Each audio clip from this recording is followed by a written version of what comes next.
Um, okay, I'm live. All right. All right. I'm a little early, but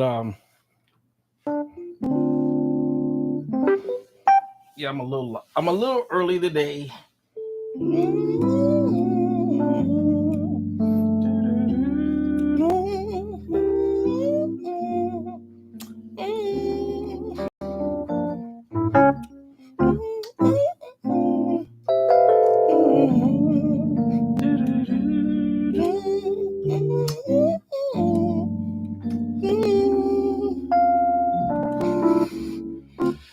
Okay. All right. I'm live. What I want to do again, it's kind of tight. It's kind of tight right here. Um, where I'm sitting, simply because where the keyboards is, but I want to until everyone starts joining in the live stream in the chat, I'm gonna talk about creating music. Let's talk about making music. And so I got my keyboard here. Um, so we're gonna actually I hope everyone can hear that pretty um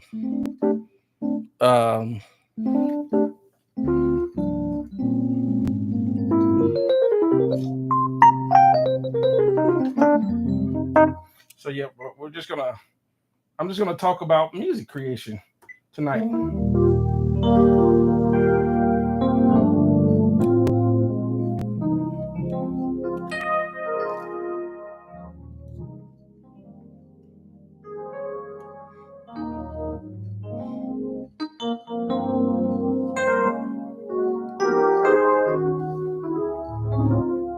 So the premise of what I'm going to talk about tonight is, let's say you're creating music, but you want to make your stuff a lot more interesting. Instead of, a lot of people have gotten into when they record their stuff, they've got into where they're doing simple progression patterns, like something like that, right? Or then let me even go to a piano sound. Let me go to a regular grand piano sound, right? So there,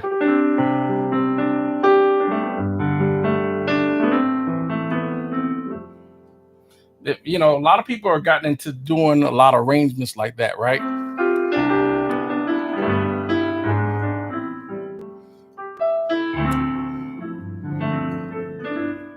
But you can own, that'll take you so far. A lot of modern music is, a lot of people are trying to create tracks around those type of arrangements. But what I want to talk about tonight is the reason why R&B worked so well back in the day.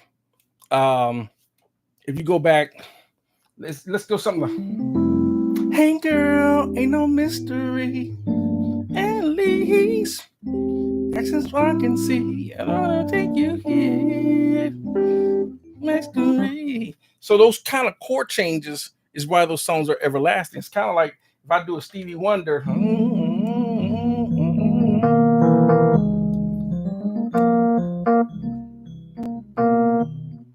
on Overjoyed, Overjoyed.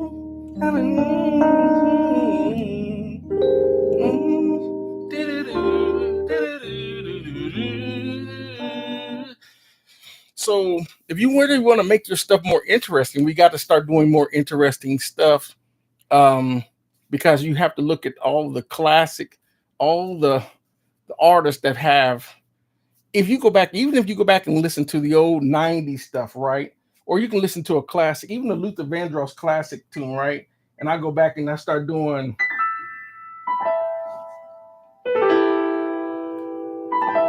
something like that, right? There you go. Do, do, do, do, do. Those kind of those augmented chords, stuff like that, is what made it work. Do, do, do, do, do. Or even if you go back to listening to a classic, like "What Can I Do" by let's say we do something like "Time Will Reveal" by the Bars, right? What can I do to make you feel secure. Remove all your doubts so that you know for sure that you're the air. Oh my. Why do those kind of songs work, right? Well, it's because of the chords and the changes. Um, so or if I'm sitting there, I was listening to a song by Jeanne called "Piece It Together," right?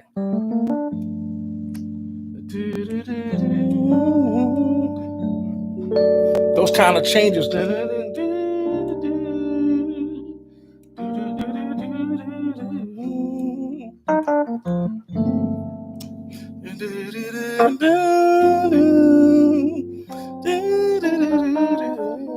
So what I want to talk about is, let's say you play keyboards or you're a musician, right? So what I want to talk about is, maybe you're playing basic stuff that maybe you're only known to play basic stuff like a basic C chord, to an F chord, to a G, and back to a C, right? Something basic like that. Well, what can enhance even just playing something basic like that to a right? It's even when there's certain notes you can add to make it sound a little bit more interesting, like a C, E, G, right? But if you add in this D,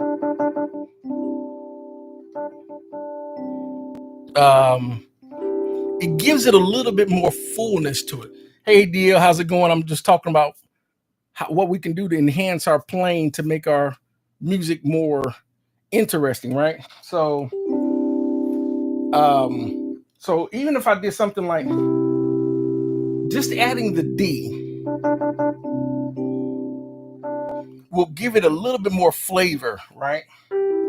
If I add the G in there, instead of playing just the F, F-A-C, if I add the G, it gives it, you can hear it, right? That basic, hear that? It gives it a little bit more, gives it a little bit more fullness to it, right? By taking that C and playing the G chord, adding the A in there, that gives you even a little bit more fullness. So if I went back and played a piano using those same chords, right?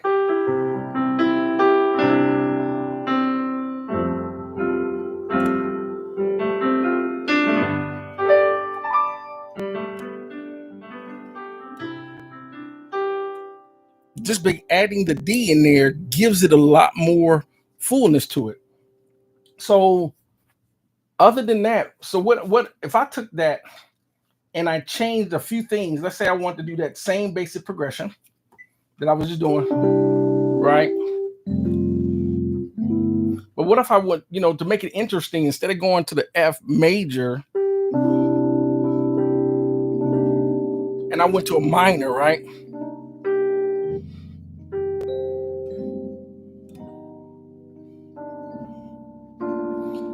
Same chord arrangement, but see how different that sounds? So if I was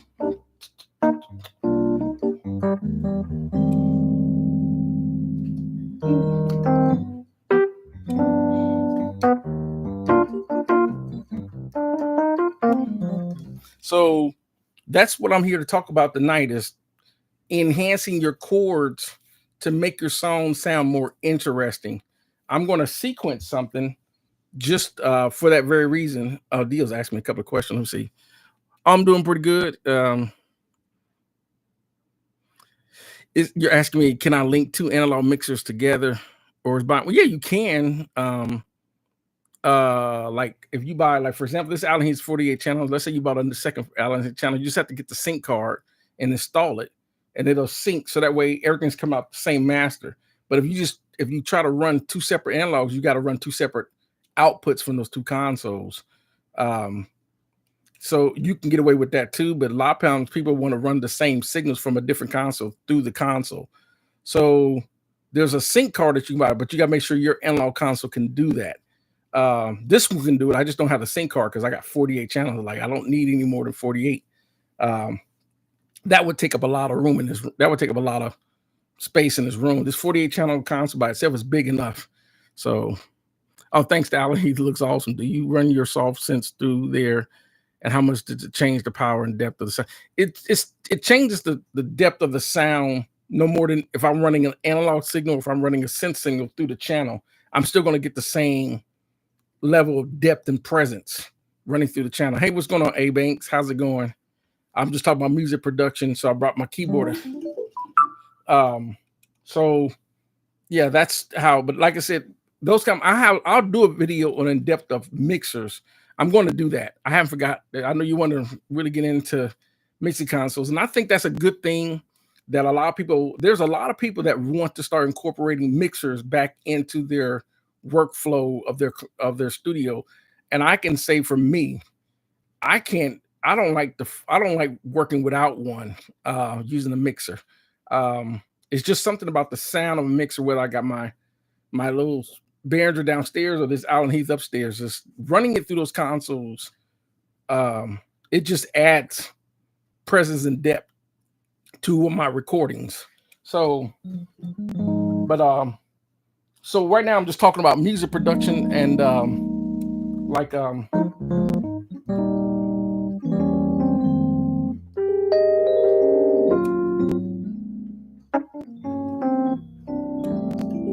so if let's say you're kind of come up with some ideas and you want to, sometimes simple little things you can do in chords can enhance, it really brings out this it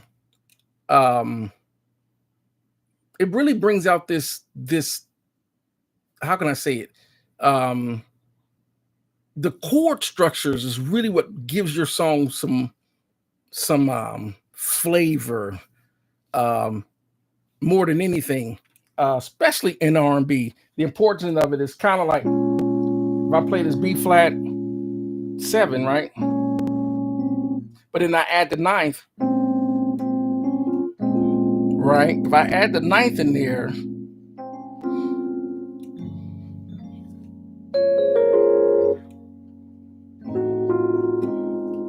that and even with that same chord, but let's say you use an EP sound like this LA piano, right?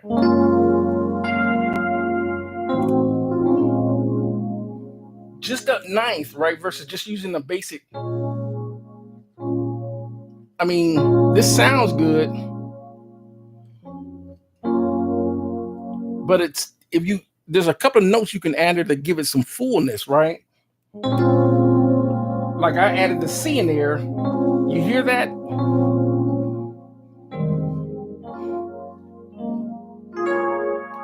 Right?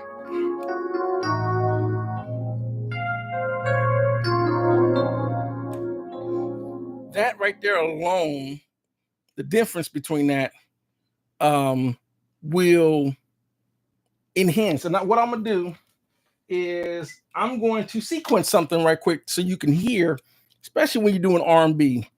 Chord choices in R&B is important, right? So let me come over here to sequence, right? And I'm just gonna sequence something real quick. So let me find a kit.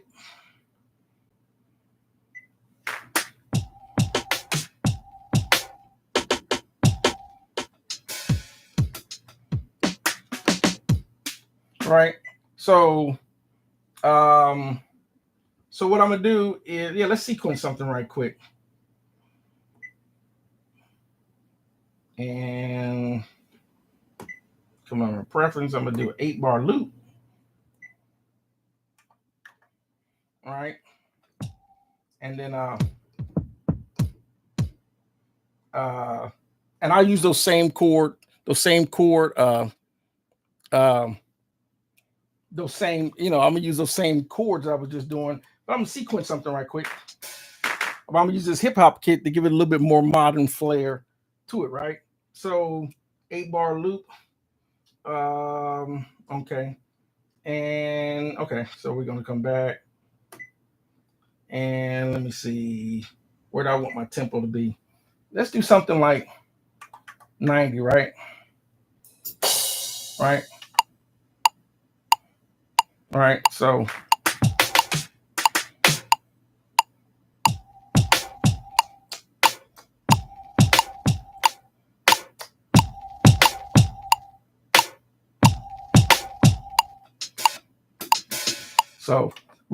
I'll do something like this right quick so you everybody can hear in live, right? Okay. So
all right. So there's something basic like that, right? A simple little, something basic like that. Right? Something simple, something basic. We go back to 0. So now what I'm gonna do now is I'm gonna come to track 2, get a simple little bass line. So I'm gonna come over here and select me a bass. So all right. So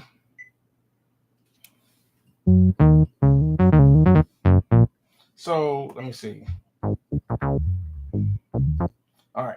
So let me turn that down so I'm not blowing up people's speakers, right? So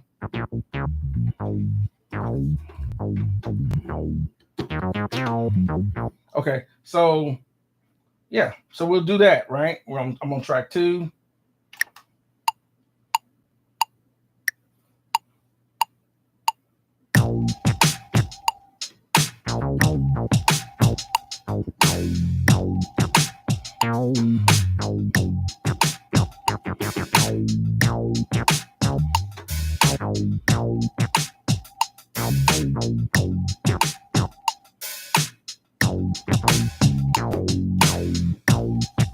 Right? Something basic, a basic bass line, something like that. Now I'm going to go to track 3, and I'm going to add those keys, right? So I'm gonna add these keys because we're doing R&B, right? So I'm not going to record, but I just want to hear the difference. Want you to hear the difference in when you're selecting your chords, how that can really change the mood and the feel of the song. Just selecting chords, right? These are basic, and those are just 7 chords, right? Versus adding the ninth. How much ninth chords can really change the flavor. So I'm just gonna play a little bit of this. So let me turn the volume down a little bit. Okay, so without recording, I'm just gonna let you hear the difference between the two.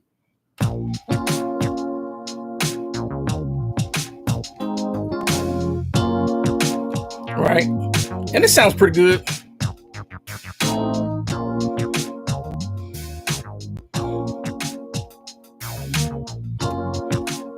With those chords, right? Now that's with the ninths.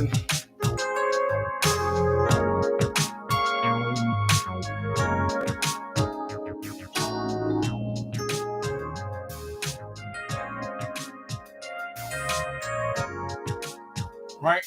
So that makes a big difference, as y'all can hear. So I'm gonna do the second part. I'm gonna record that right quick, and then I'm gonna throw in a couple of filler sounds to really enhance how that really enhances the production of the song. Right. So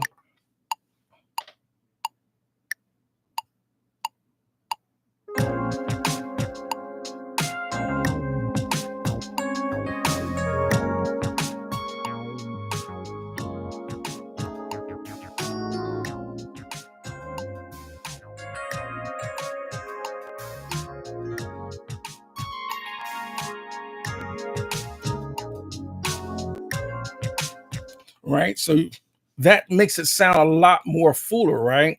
So because it because we're doing that, it's going to make it easier for me to add in some filler patches, some filler sounds, right? So I'm gonna come over here to track 4, find me a nice like a nice little lead sound.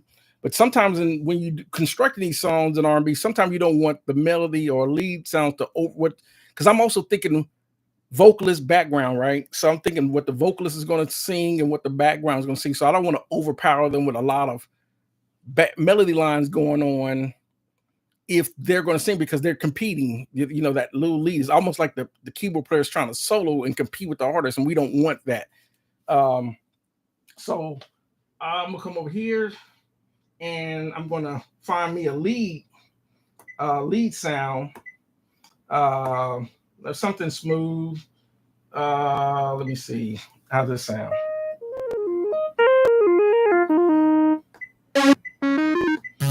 Let me see what I got here. Let me see.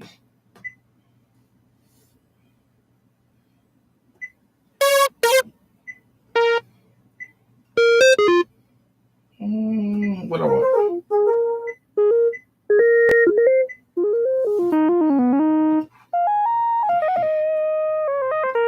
That's cool for now. So I'll throw that in. Um, I'll just throw that in right quick. So I'm going to add that in. I'm going to change the volume so it's not, it's not overpowering everything else.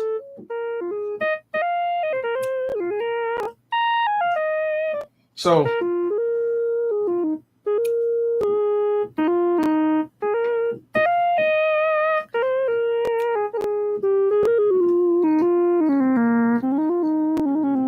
okay, so we're gonna do something like that.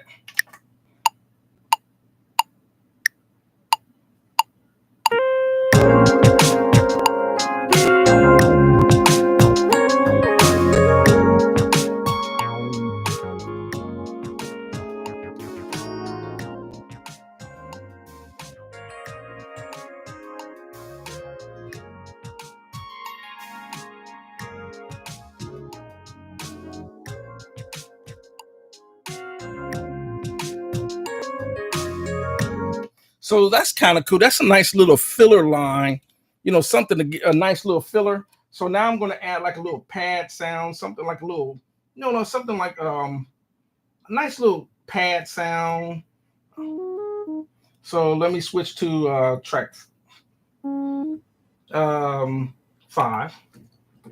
Okay. All right. So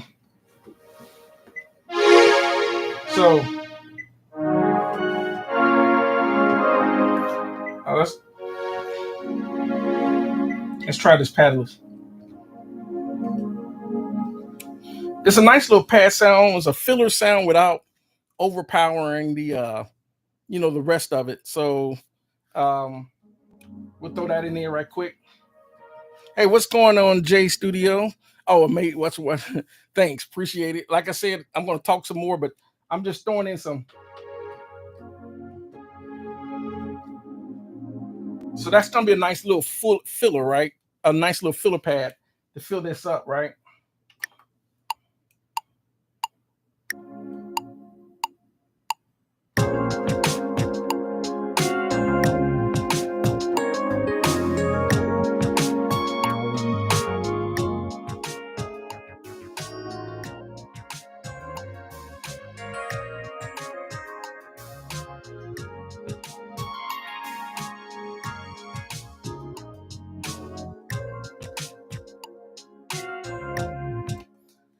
And that would be, I think that just me, and that's just 5 tracks. I don't know why some people have to have 55, 60 tracks. That right there alone by itself is enough to feel, so you can still get some vocals in there without overcrowding the song. But anyhow, it's just 5 sounds and that.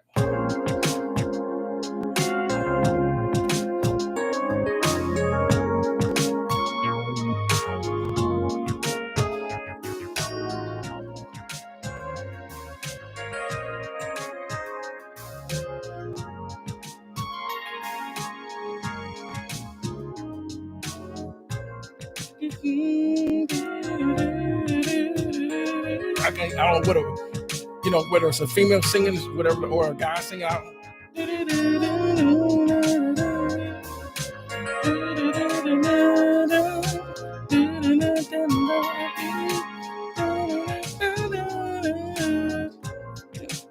So the premise, like I said, with this live stream tonight, the premise is to show this is how I think when I'm constructing music, when I'm creating music. And most of the time, I don't really even sequence on the keyboard. I use DAWs because you get a lot more editing power. Custom DAWs, I can add in plugins and stuff like that. You can't really do that on sequencer. Like this is my Cronus. I got the my Phantom, or if I'm using any of the keyboards, you can't really do what you can do in the DAW. So the only reason I use it, plus I use my DAW because I'm gonna the same track I would bounce, going into off the console, and I'm going to use outboard gear or plugins or whatever. And of course, it just sounds even bigger, fuller. But you get the idea. But I wanted to get to the premise of selecting your chords. And that's just one track out of millions that you can create.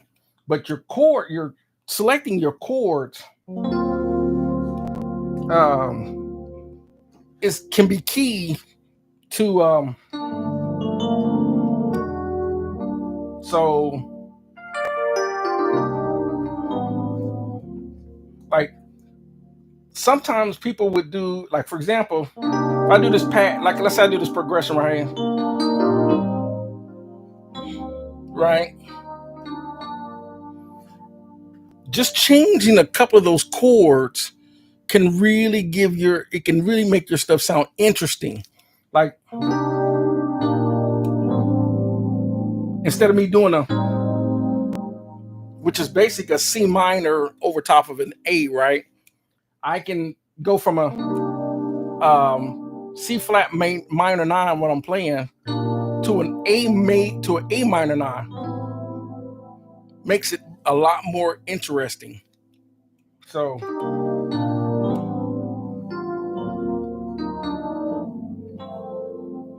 and now instead of me playing a G minor 9, I'm playing a F major over G.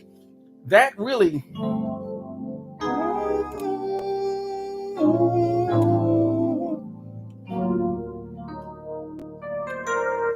so whenever you're creating your music, just you want to think out of the box to make your stuff a little bit more interesting. Because sometimes my goal this year is to really get into some production.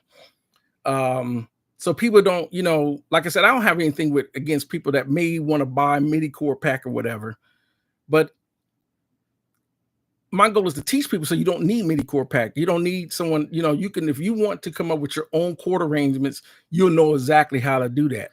And I, no matter what key it's in, if I can do these same chords, like I was playing this in C, right? I can do this in let's do B flat.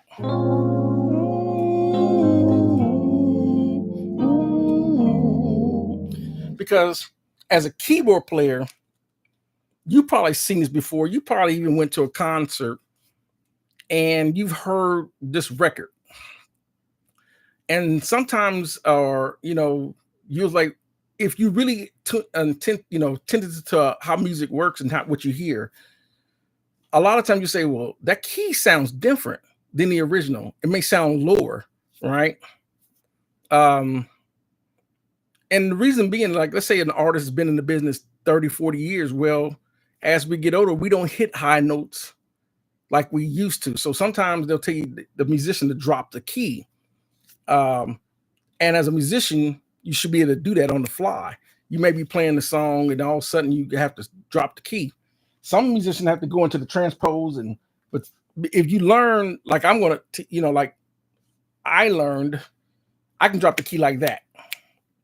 And I have to do that because even on the organ, there's no, like when I'm playing organ in church, there is no transpose button. You literally got to know how to do it in your head. So, or even on a real grand piano or a real, acoustic instrument like that, there is no transpose. You got to know how to do it in your head. So let's say I was playing this song, right? Hey girl, ain't no mystery. At least I can see, I wanna take you here. So that's an F, right? Right? I'm playing it on F, right? So what if I was playing behind Ron Oz and he said, no, drop it down a half step. Hey girl, ain't no mystery. At least. So the object that I'm doing in this video is to give fundamentals. So that's why I have this set up tonight, to talk about music and fundamentals and stuff like that. Now, you heard a little bit of that. Now, people want to ask me questions like that because some people are not musicians. Some people watch the channel because they're into gear and recording, which I can still revert back to. I just wanted to talk about let's making music. And next week, what I want to do next week for the live stream is actually talk about how the gear itself, when you're, let's say you're using a certain compressor or EQ, whatever, what does it do to the sound? I want to talk about reverb units and how, like the delay and the decay and stuff like that. But I'm open for anyone that's watching that they might have any whatever questions you have. So I think Dio he took his I see he said it's just habit, but I remember the question he was asking something about mixers and stuff like that. He asked one question about can you put two mixers together. The only other way I've seen where they take mix, because you'll see in studios they'll have a mixer and another mixer called a sidecar. Sometimes they'll run the output of that mixer, the output of that, into a couple of channels of a main mixer. They do that. And then some mixers have where you can sync the audio from one mixer to go into the board, still come out just the master bus. That way, you just got to make sure that, I forget that's my compressor downstairs, air compressor. I got it running. So sometimes you have to read on the manual to make sure that if you're looking for a mixer that can do that, just be cognitive if your mixer can do that. So like I said, I think some people I'm a little early. A lot of times I start this about 7. So and that's probably I don't have a whole lot of people on the live stream today. But anyhow, right now I don't know who else is watching. I got about 10, 11 people watching, but so far got DLA, A Banks, and J Studio wrote something. But anyhow, that's what I'm talking about tonight. So I don't know what else to talk about, but I was I don't know if some people watched video when I said because I did a response. I kind of took it down, but there is some people that was calling people fraudulent musician. I'm like, fraudulent musician? What do you mean by fraudulent musician? I was like, because to me, a musician is someone who plays an instrument. Not someone, if you can create music and not really you don't have to be an amazing musician to be able to create music. If you can create music and you're more of a music producer, more of a music creator. If you do it that way and you don't necessarily play an instrument, you don't have to be playing an instrument to, but if you're a musician itself, him or her, they literally can play an instrument. Like me, I play keyboards, bass, trumpet, sax, drums, organ, piano, lead guitar, uh, a whole bunch of instruments. Play tuba and marching band. So I play a lot of instruments, but I gravitated toward the piano because I always like how what you can do on piano, especially when it comes to making songs. So I kind of gravitated toward being a keyboard player. Um, so it's kind of like because I always want to even just the things that you can do on a keyboard, like the strings, you know.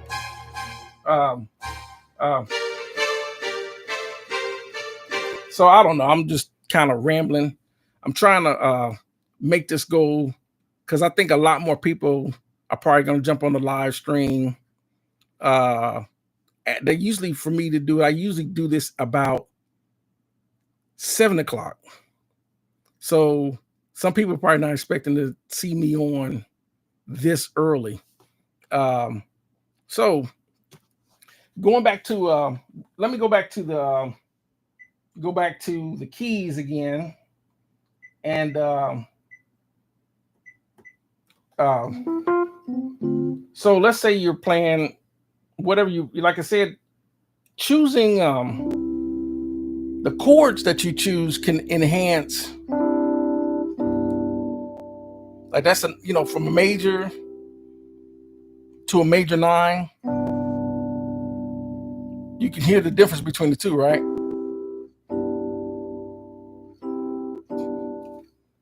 Chord choices, because I look at it like this when it comes to music production, right?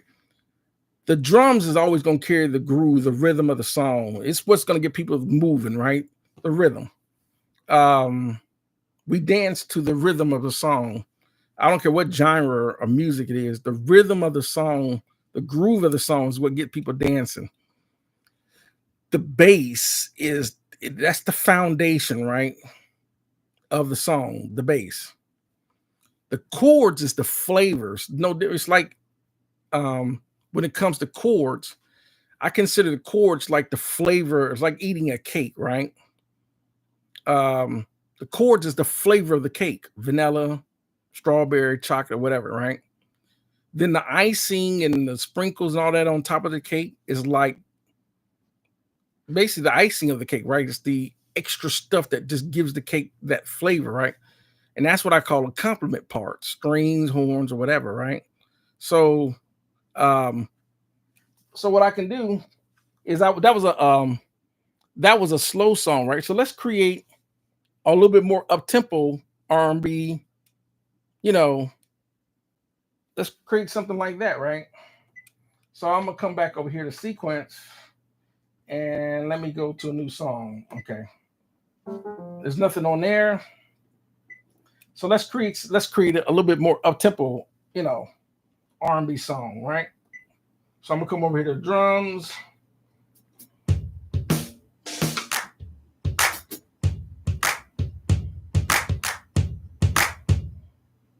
Or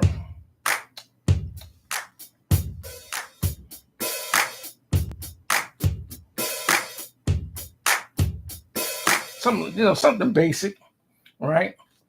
Something basic like that. So we're gonna do classic R&B song right quick, right? So same thing. I'm gonna come over here, set my tempo. Let's make it 104, right? Okay.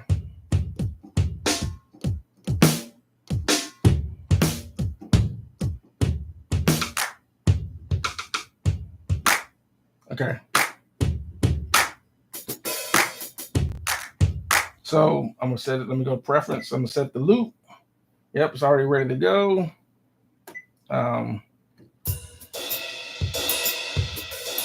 Okay.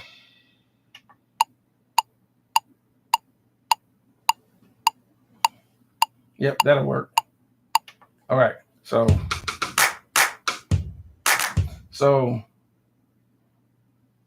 yeah, we'll do something like this right quick. So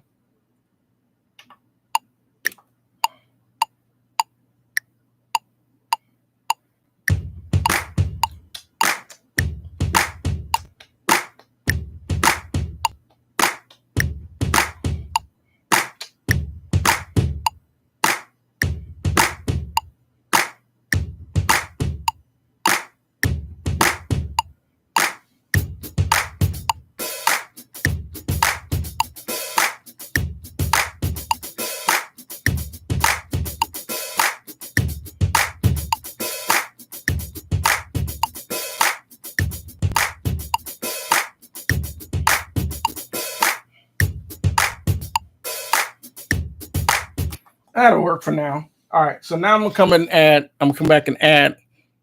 A bass, right? So classic. So I'm gonna go to track two. Add a bass, right? So let's do our electric bass.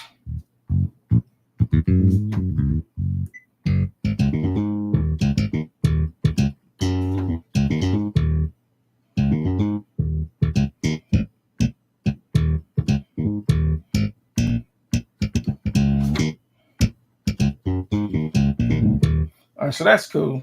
All right.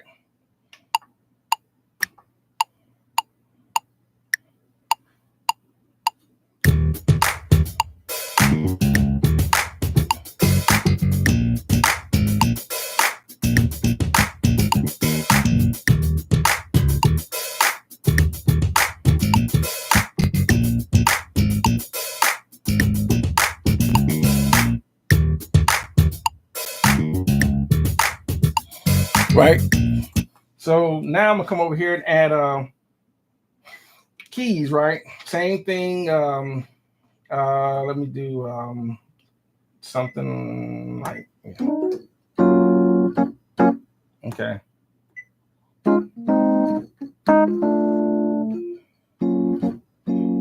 Okay. So I'm gonna add that. Yep, track three.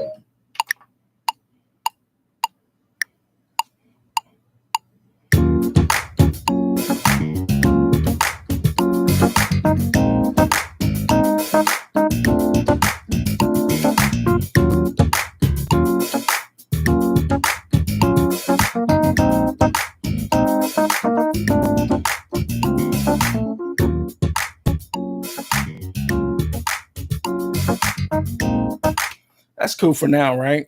That's cool. Got some keys. All right. So now I'm gonna come back over and add like maybe strings on that one. So we'll do strings on that. So yeah. So we'll add some strings. Let's see.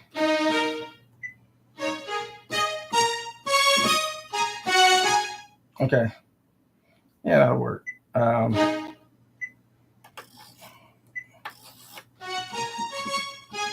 Okay.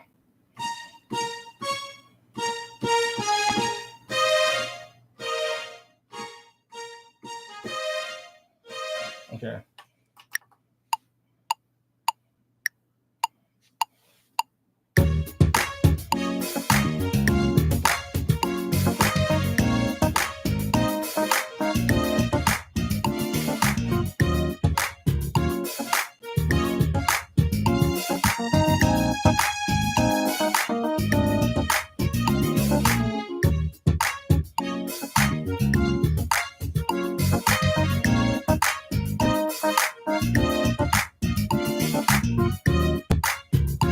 Right. So that's more of a classic R&B sort of deal, right? So I mean, with that kind of style, we got to have some horns, right? So um I'm going to use let me see. Let's add some let me come over to track five. Okay. All right. So let's see.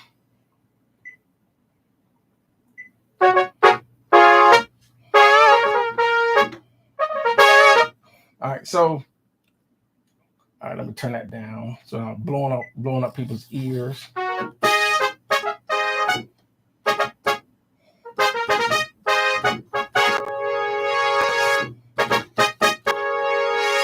All right. So all right.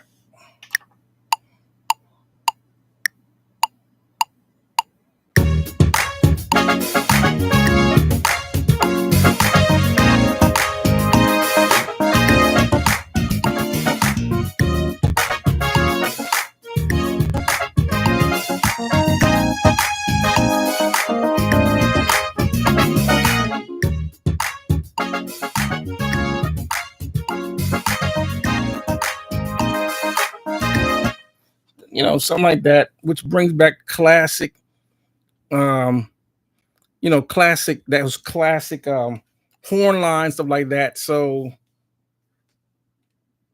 that's a typical probably 90s R&B style of, whatever the case. Oh, what's going on, Davis? I'm just talking about music production, stuff like that. Um, it said, how are the preamps on your mix console? Do they have ample gain or are they low? These preamps on the console they're decent. They're usable, but this is I prefer to use the outboard preamps because they just, to me, they're better. The preamps in these are okay. Um, as far as ample gain, because I don't use them enough, I haven't really gauged if they give you enough headroom or not, or enough gain. I haven't really tried it. But I've seen where people use it and they was just using the preamps on the console. I've seen this before. So they probably do have enough gain. I just, like I said, I'm always using the outboard gear preamps for the most part. So I don't know if that answered your question or not. So, you're no problem. So, right now, like I said, right now, I got the keyboard out because I want to talk about music production. Unless we don't always, I can revert. Like I said, I'm a little early. I started a little early because people usually expect me to start this about 7 o'clock on Sundays. And I wanted to get it started a little earlier because I don't plan on going to 10 o'clock tonight today for the live stream. So, but I did want people to hear, because I'll go back, like I said, I was talking about this video, and there was a person, he was a YouTuber. It says a person can't create stuff on the fly or whatever. And as y'all saw, I just created this stuff on the fly. So, like I said, but my stuff is I'm not a hip hop person. Can I do hip hop? Most likely. I got an MPC.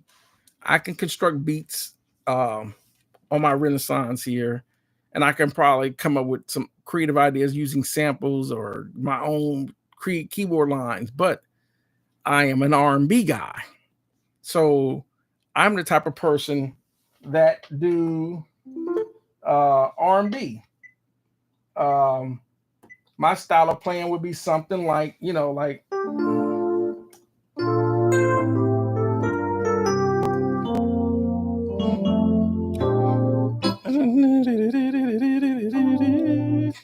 So that's my style of playing. I go back to some people on the channel. They've heard when I was with the production team and we were with the label back in the 90s. They heard the group of Different Tastes, and I let people know I'm the one that did the music.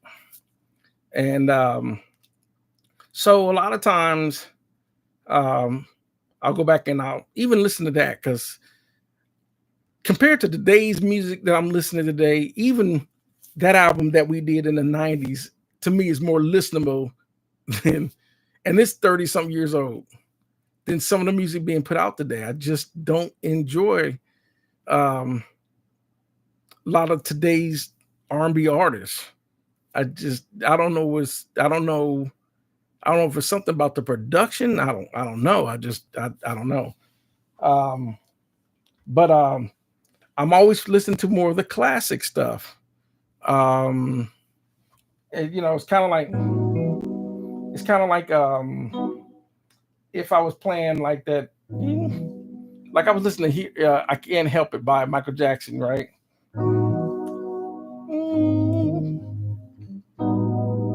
Can't help it. It's the chord structures about it.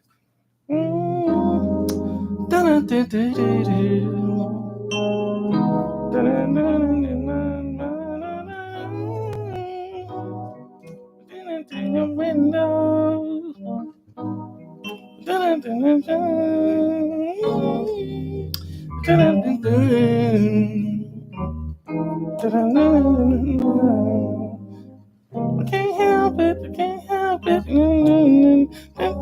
can't help it. It's music like, and I think I can't help it. Um, I can't help it was actually created back in probably 70 something, because Stevie Wonder is the one that actually wrote that. You can, when you listen to it, you can definitely hear it's a Stevie Wonder thing, right? You can definitely hear just by the chord changes in it. That's Stevie. David said what they call R&B now is not no, it's not. Um what's his name? Bryce, the one he's the one that Groove Theory, tell me what you, I think Groove Theory's in I believe it's in I think it's in I think it's in E flat. Me too. No, no, it sounds a little low, don't it? Oh, it might be. I don't know what key scene. I gotta listen to it. Tell me what you want me to do. On my time, I'll make it good for you. So, or I don't know what keys in. I gotta. Want me to, whatever the keys in. But um, it's to me R&B. When you go back and you listen to um groups like of course, like I was doing SWV, or even if you go in the 80s where you had bands, Midnight Star, Cameo, um, Confunction, um, Star Point, that's R&B. Even the solo artists, when Luther was, and Freddie Jackson, Stephanie Mills, even when Brian McKnight started, I think it's what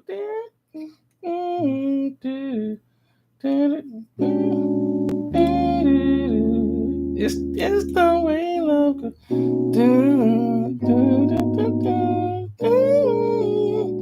It's the way. So yeah, yes, knee flat. Even when he did that, and he came out with that album, that's R&B. Um, you know, I think a lot of labels forced a lot of R&B singers to start because they saw hip hop really started really getting big, really getting big in the 90s. And some of the hottest artists in the 90s, of course, at the time, Notorious B.I.G., Tupac, and of course, Wu-Tang Clan and all these, but I think around the 90s going into the 2000s, the new millennium, 2005, 2010, I felt that a lot of R&B artists had to mimic their music to make it sound closer to hip hop to keep themselves current. And so R&B, the true art of R&B got kind of lost. So that's why I think a lot of times you'll hear they're trying to merge the two to try to save, hip hop and R&B. When I listen to R&B today, it sounds like hip hop. And I'm like, well, that's not R&B, that's hip hop. That's just someone singing over hip hop beats, pretty much, right? And back in the 90s and prior to that, R&B and hip hop was two separate genres. They still try to define it as two separate genres, but no, R&B doesn't sound like its own genre anymore. And everyone knows if you listen to old school R&B, back then they would have solos like saxophones, be saxophone solos in it, guitar solos. They would actually be a singer with actually background singing harmony parts. It had more of a structure of a band, where you have an actual drum set, bass guitar, keys, guitar, horns, like more like Earth, Wind and Fire, Earth, Wind and Fire, September. Now that's R&B. So what I'm trying to do and what I want to do is I want to bring true R&B back, because really what they're trying to label as black music today is they think everyone's just hip hop. And I would say hip hop is just 1/4 of what, black artist does. We still got R&B, we still got jazz, we still got gospel, and so forth. It's not just hip hop. Um, there are a lot of people that there's nothing wrong with hip hop. Hip hop is well, some people, whatever. Anyhow, to me, so don't become controversial. But true R&B was 90s and older R&B. So I'm not going to give up. There's a lot of R&B artists that just kind of fell out of the game of the music industry because how they allow hip hop to really take over and be the main genre. And I'm like, you should have done that.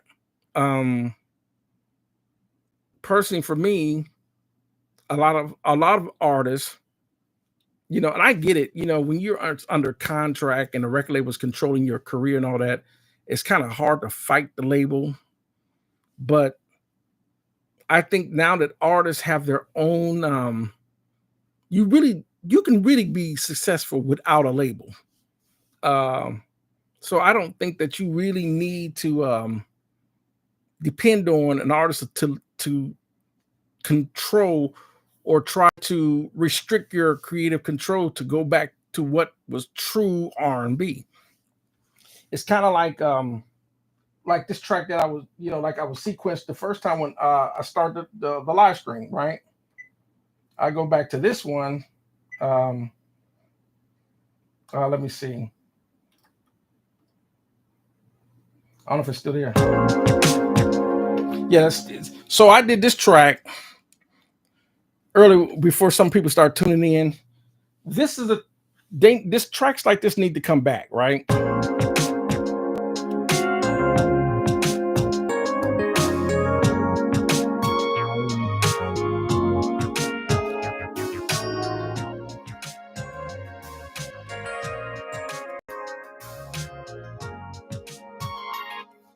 That needs to come back. That's the kind of music I'm gonna rock in my car.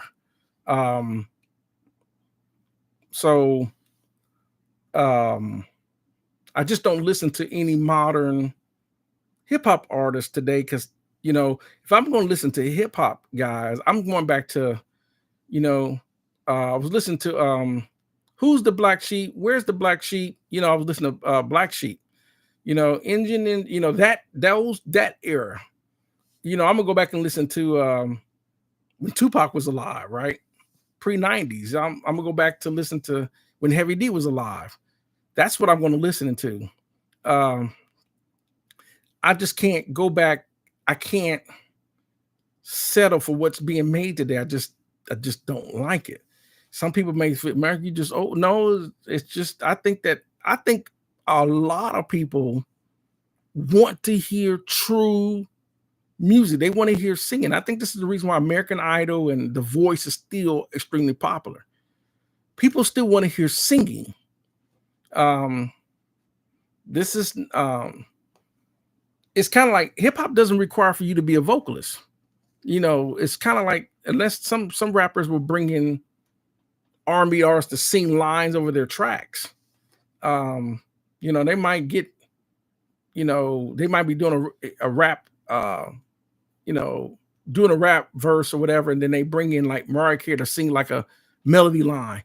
But then there are some rappers that can actually sing, but most it just doesn't require it. But I think that people want to hear actual singers. So, let me see. Any of me says, bring R&B forward, release on your own independence. Good music will find its audience. I believe so. And that's the goal.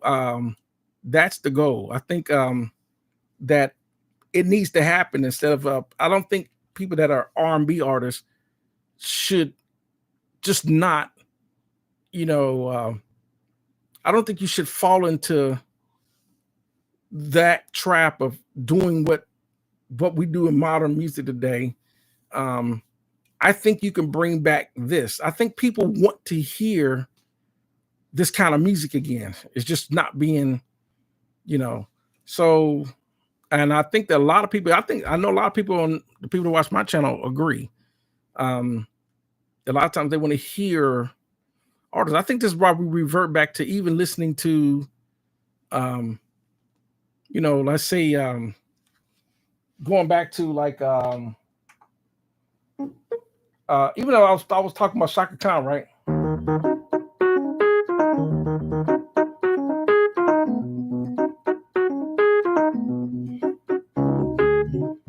Ain't nobody love me better, make me happy, make me feel this way. I think people want to hear that.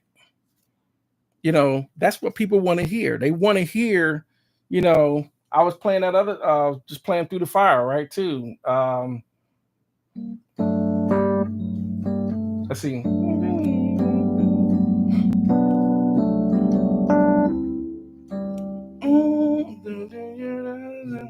can see. People want to hear music like that. That also when it comes to R&B music, music today doesn't have duets anymore. Where you would have a male and a singer being, romantic music.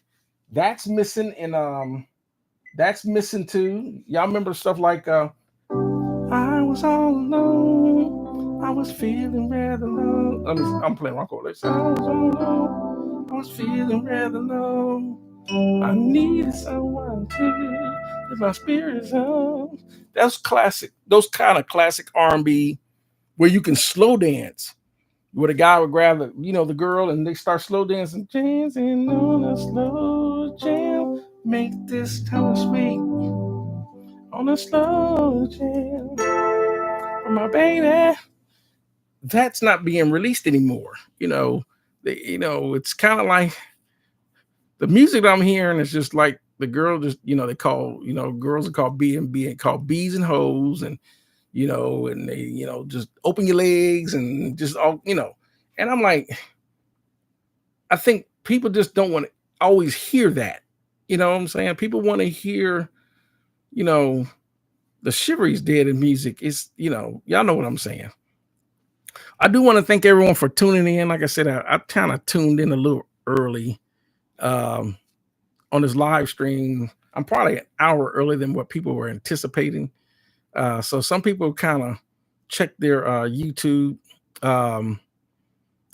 streams around 7 o'clock. And like I said, I started around 6 Central Time.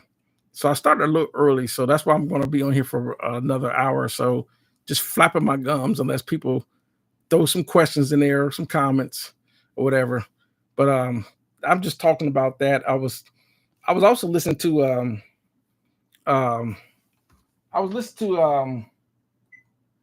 that Circles by I think I love that album because she Mariah Carey's album E equals MC E's equal MC square album. She released early 2000s, and it was let's see. As you said you love me, I will get in the pain. That's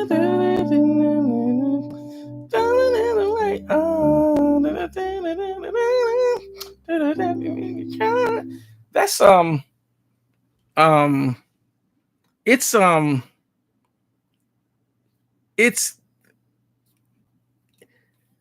they still kept the roots of that album R&B, even though that came around 2005 or 2006 ish, because Mariah Carey was always known to do a lot of 90s, her biggest from starting in 80, 80s going to 90s altogether was really what put Mariah Carey on the map. What's going on, Tactical MIDI? Yeah. I'm just talking about R&B and music production and all that. It's kind of like when I go back and I listen to Mary J. Blige. I think Mary J. Blige's first 3 albums are my favorite by her. When she first came out with the Real Love. Real Love. I'm looking for.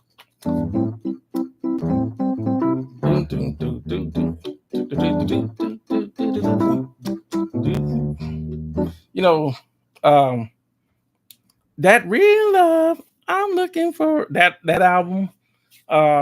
My favorite song, um, one of my favorite songs by Mary J. Blige is Mary's Joint, and it's like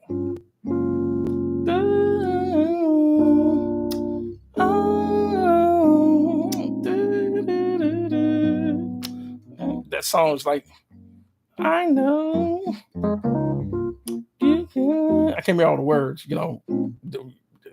critic always don't never remember all the words. You know, it's real the way I feel. I love you so I can't let go. You know it's real. But that's one of my favorite songs by her. Um, that whole album altogether. So, hey, what's going on, Spa? Uh, I'm just talking about R&B and music production. For those that are just tuning in, I was sequencing some stuff earlier, so people got to see that. So some people on YouTube are being accused of that they can't make music on the fly. I'm laughing because people that probably know they probably saw a video that was called "Be Careful." There's fraudulent musicians. They can't make music on the fly. I'm like, really? So I create this music on the fly. So some people probably didn't see that, but anyhow, I'll probably create one more track uh, as the audience grows bigger. But I'm just talking about R&B and music and just reminiscing, and I'm just talking about R&B and talking about making music and so forth. And I was also talking about, you know, when you're creating music, what can you do to make your uh, chord changes and stuff like sound a little fuller? Like I was talking earlier about sometimes some people that are musicians probably not as in depth as I am, but I think that I'm a type of person that I don't, some people might create a song and they might go something like that, and they might do something like that, right?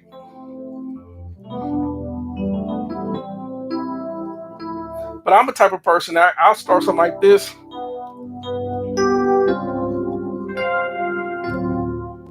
or something like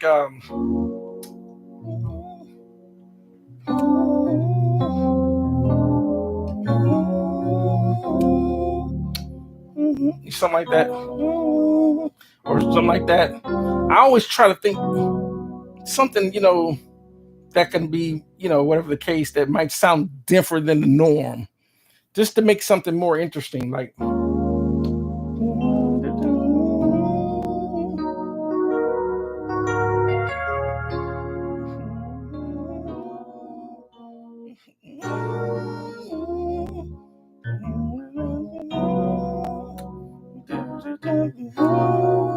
something like that, a core pattern like that. Um, Spawn said, I didn't know you know how to play. uh, I know you knew I know how to play. uh, I knew you. A lot of people, everyone knows I know how to play. So, but there are some people there's some people on YouTube being accused that they don't know how to play, right? So, um, so, and I was like, sometimes when the people that, if you're going to accuse someone of not being a good musician, you better be a good musician to accuse someone else, that's not a, whatever case. And I'm sitting there like, I was started off, I was sitting there playing that George Duke.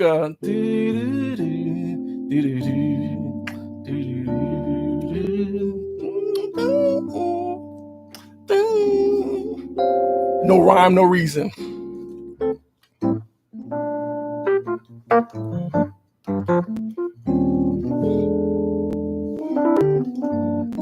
And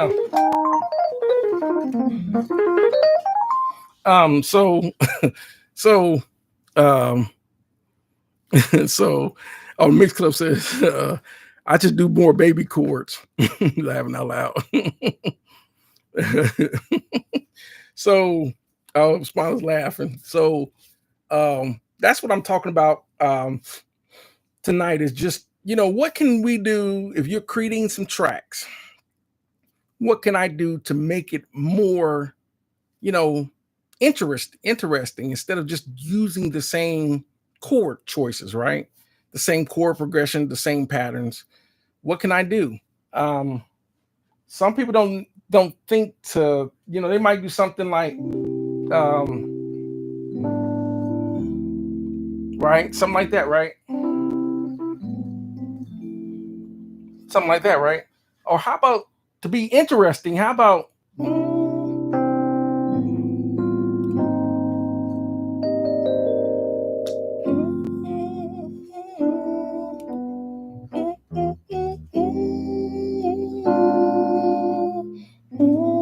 something like that, right? Chord pattern like that.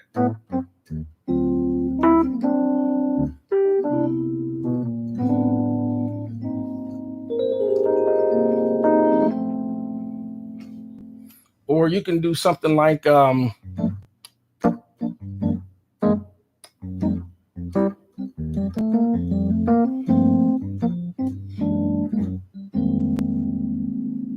make it a minus, instead of the major, right? Some people might do that, but make it that minor, right?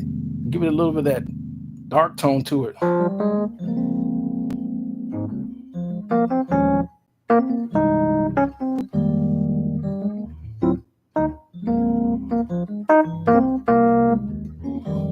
Right. So, there's things you can do that can make, um, there's things that you can do to really make it talk. Like, track the comedian say inversions make it talk. Yeah, it's kind of like, because there's some people when they play it in root, they play it in root, inversion or root position, right? Right. But to really, to drop that, if you third inversion means you drop the third and the seventh, right? Same chord. Now it gives a little bit more flavor doing an inversion, right?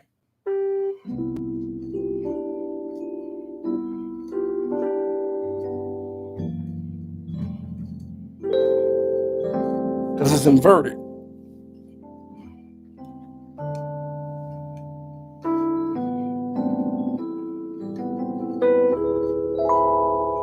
So it's kind of like, I think, I'm gonna do one more. I'm gonna do one more. I'm gonna construct one more sequence.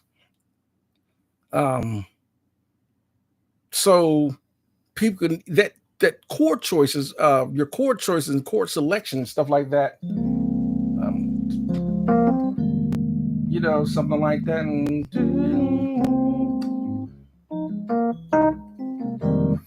yeah, let's do something like that, right? So let me do another sequence. Let's construct another sequence, right? I'm going to here to two, and once again, got to get my drums. So I'm gonna go to track one, get some drums going. Um, so let me see here. Let me see. Use Tricky Kit.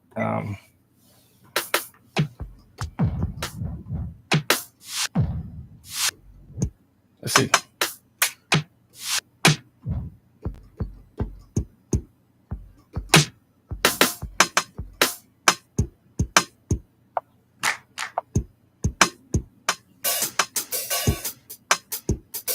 Okay, so I'm gonna do a slow one. I'm gonna do a slow sequence, a slow track, right? Um, and I'm gonna use those chords right quick. So here we go. I'm gonna go. Let's go. Let's do 80. See what that sound like. Okay.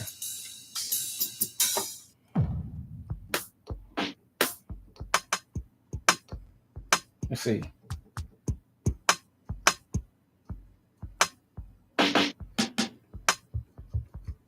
Uh, yeah,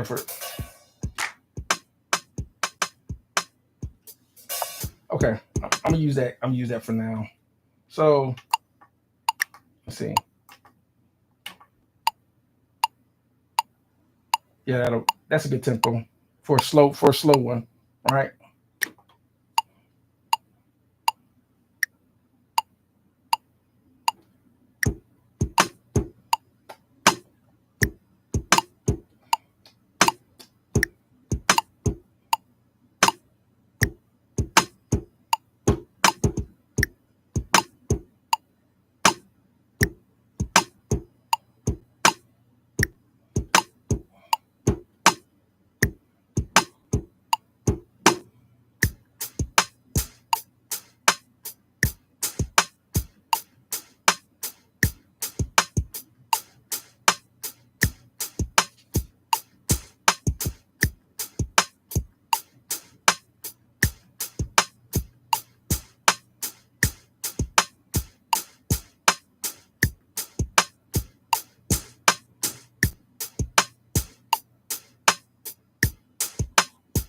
Okay, so that'll work for now.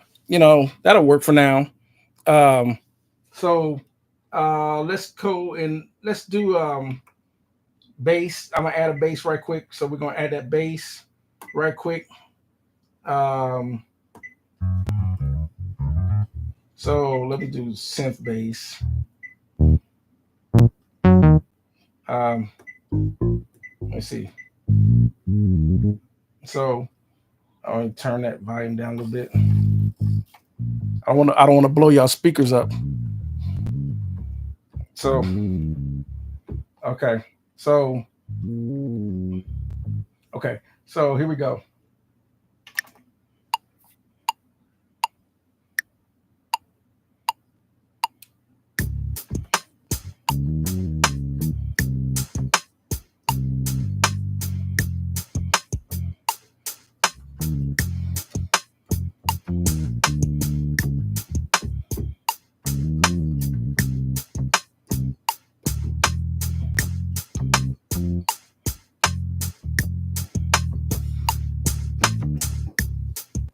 Right. So that's just a simple bass line.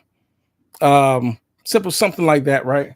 So let me come over here, add some keys, go to track two. Um, um, or actually three. Add some keys. I like my LAP. I like that patch. So so now I'm not gonna record it, but I'm gonna use chord. I'm just gonna play the chords and see how the difference in your chord choices can make the difference in the feel of the song, right?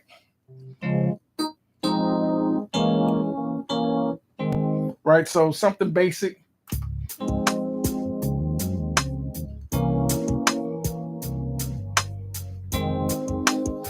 Which is okay, right?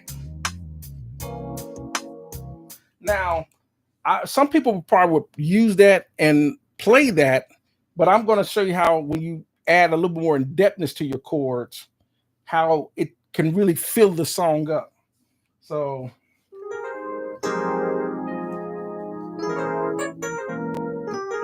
okay, so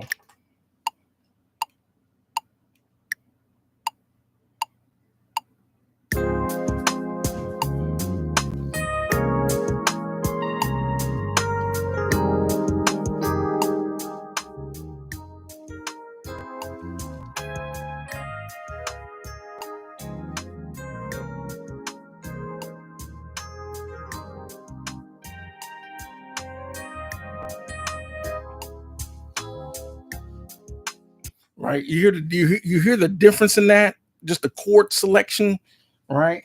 Which makes it easier for me when I want to come over here. Um, and let's say I want to go track four. So that gives me a chance to add in like a little filler sound, like I always do. I always have like a little filler lead sound. So something like uh, maybe something, I don't know. Let me see. Um,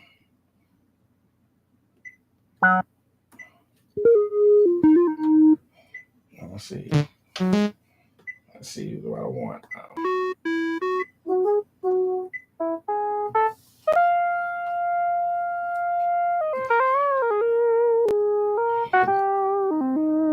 Yeah, we'll use that for now. So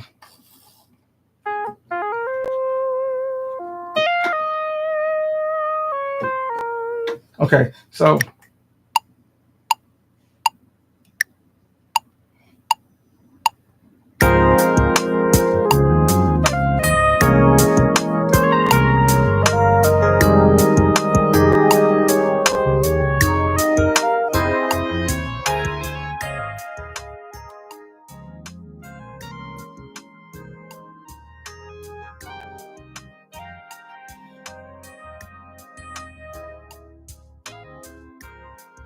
something like that, right?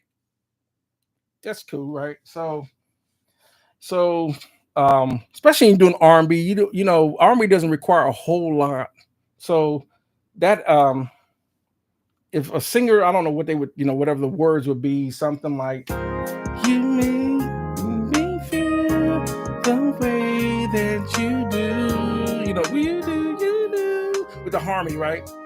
The way you do, you make me feel the way that you do. Something like that, right?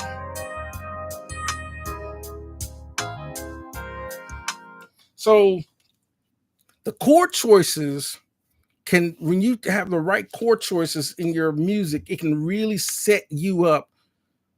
Uh, a lot of other parts don't have to work so hard. Like I might put a little string in there or something like that.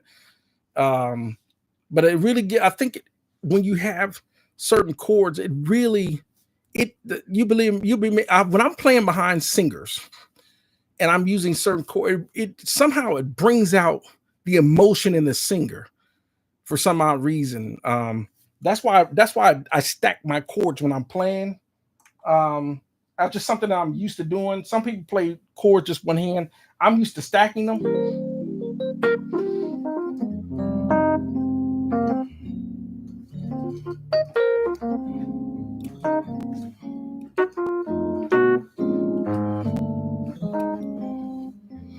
And so when I'm playing, no matter if I'm playing, no matter what it is, the way I play, a lot of times the singer feel them, they get emotional, which is what we're trying to get.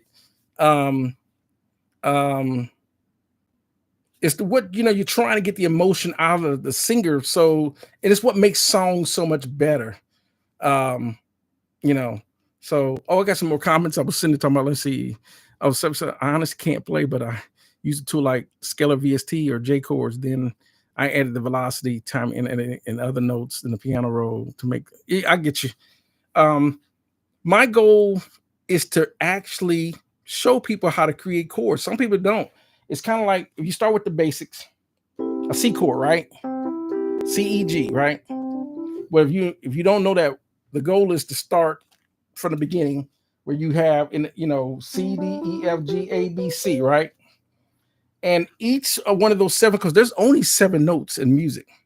Now there's rows of the same seven notes, like they're octaves. You know, you got like on a keyboard like this is five octaves of the same notes. But each one of those seven notes can be altered by flattening or sharpening it, like C or C sharp, right? D sharp or D flat, right? E, E or E flat, right? You got F, you can make F sharp, or G, you can make it G sharp or G flat, right? A, A sharp or A flat, right? B flat, so forth. So that's the only thing that you're hearing is a combination of those seven notes. Now, those seven notes, a combination of sharps and flats with those notes can determine what key you're in, because with those combinations creates 15 keys. There's a natural key, which is the key of C. There's nothing sharp or flat in that key. Then there's seven keys that actually have some sharps or flats in it. Seven has some sharps. The other seven have some flats, like B flat or A flat or D flat or G flat.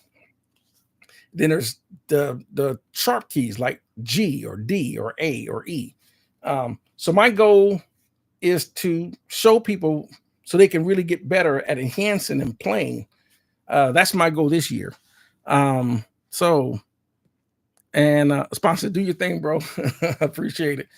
Um, Yeah, it's kind of like well, like I said, with 77, that's my goal is to get you, even though you're doing your stuff that way, which is perfectly fine if it works.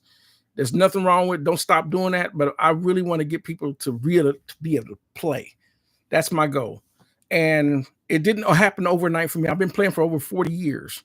So it's natural to me, but it was not natural when I first started. The keyboard is one of those keyboards, it's one of those instruments that it's an easy instrument to start to learn, but it starts to get harder. Um, it starts to get a little bit because you realize your fingers your fingers are not used to adjusting, and your fingers are not used to doing, working this close and spreading and all this. Um, like, it's kind of like a guitar. A guitar is actually a harder instrument to learn, but it becomes easier the more you do it.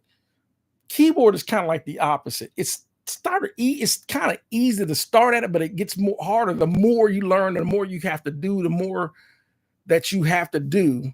It seems like it starts to get harder, but you just got to make yourself practice so it isn't hard, if that makes sense. So okay, Dio's asking me, how realistic can you make a VST saxophone patch? It's they still haven't got saxophone patches on keyboards today are way more realistic sounding than a real sax. But the problem is what makes what makes it so recognizable that someone's playing a keyboard is because anytime you play notes, like if I go to a sax sound on here, right? Let's go to let me go to my woodwinds, and I go to reed, right? Right. You can still hear me. You can still hear that the notes are breaking up. I would go grab my real sax so you can hear the difference for me to play the sax. But they've been trying to find a way.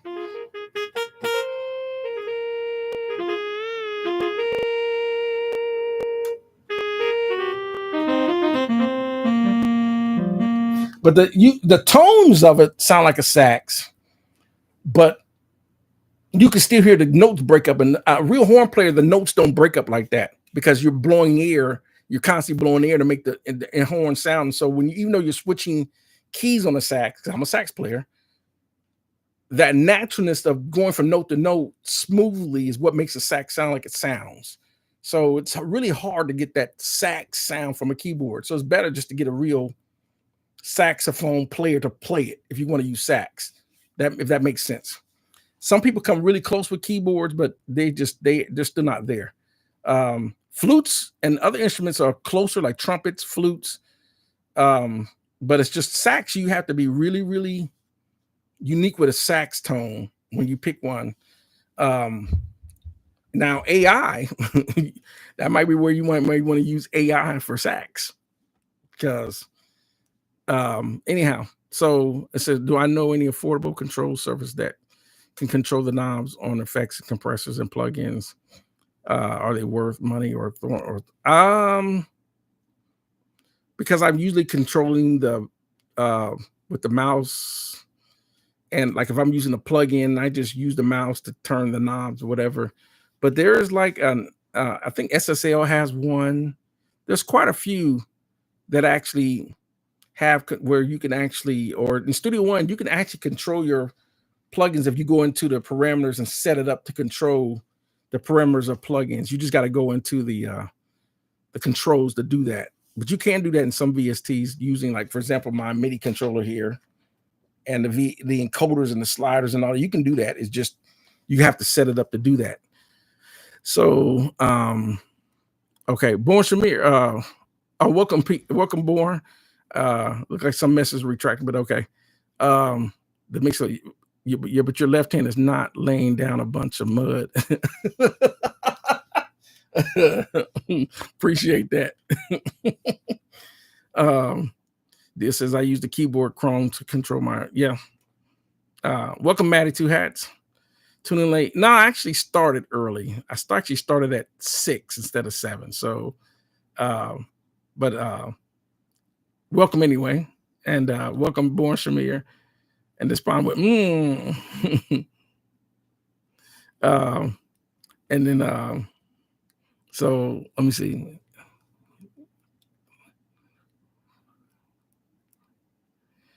Okay, yeah. Let's see. Oh, sponsor less is more too. Yeah. Like I said, even this track right here, there's only 4 patches, right? I'm only playing I'm only playing I only added 4 things. I didn't add anything else, and you could still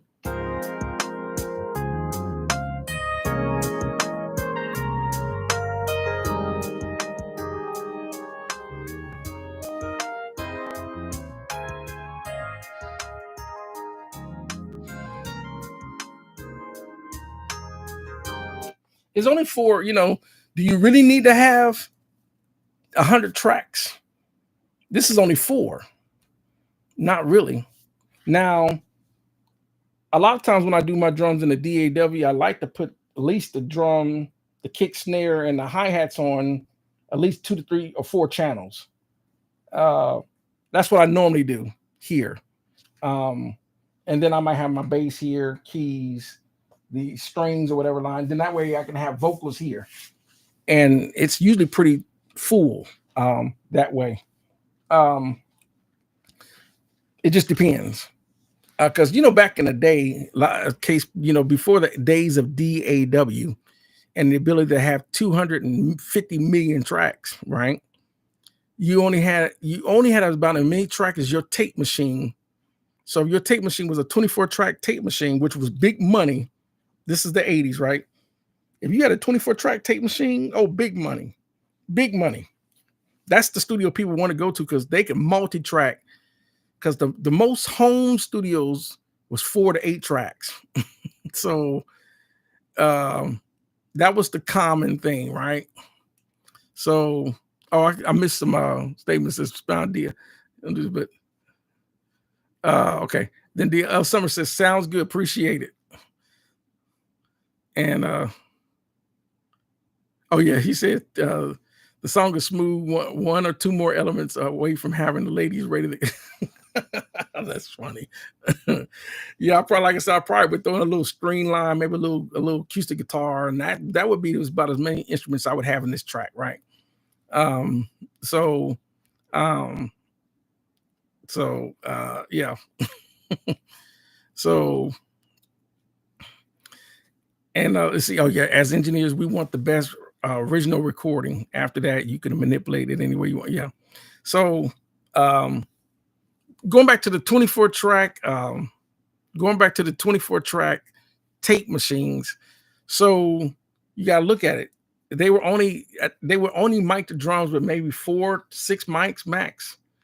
They have a snare, then they would have a pair of toms, kick snare, set of overheads, and they would have maybe a couple of room mics or a room mic, and everything else because they need the space to have the bass. Bass doesn't necessarily have to be stereo. Most time, bass could be a mono track, a single track, but they try to get the keys to at least be stereo track, 2 tracks, and then maybe guitar might make it stereo because sometimes they have 2 mics on the guitar cabinet.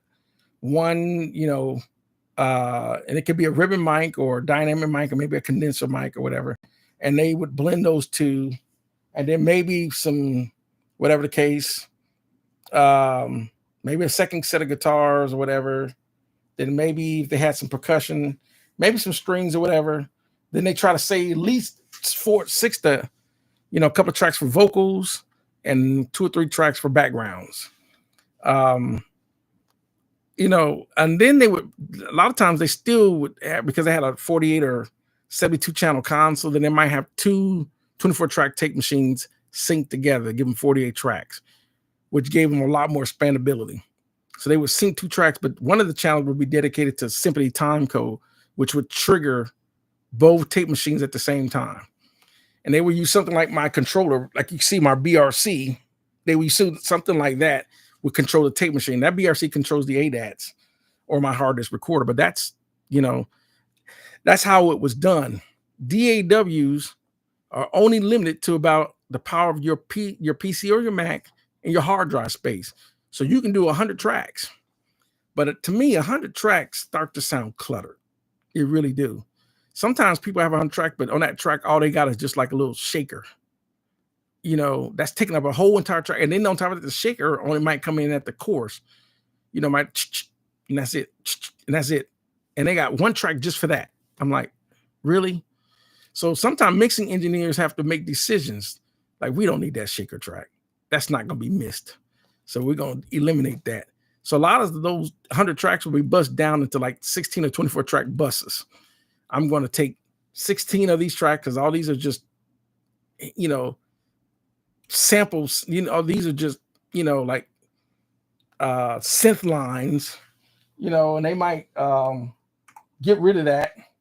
And I've seen it where they might, you might have something like,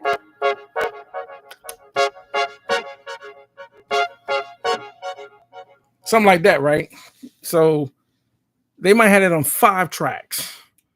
And then the mixing unit goes, why do we have that on 5 tracks? Just bust that down to 1 track. And then they might pan left or right or whatever. Whatever mixing engineer needs to do to for it to get in the mix like it needs to. Mix us have been too many years. Yeah. It's kind of like the old system of recording. It forced you to make decisions. I think what we can do today, especially in our home recording studios, we got so many options, especially with the amount of gear, keyboards, virtual instruments, plugins. There's so many options.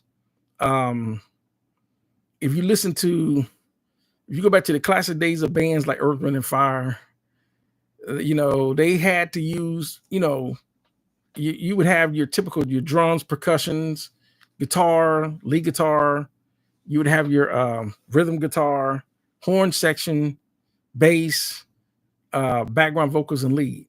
And they probably made, I don't know, hundreds of songs recording like that. They didn't have, keyboards like this Chronos that have like 5,000 sounds in it. It's sometimes just one keyboard by itself. You got so many options.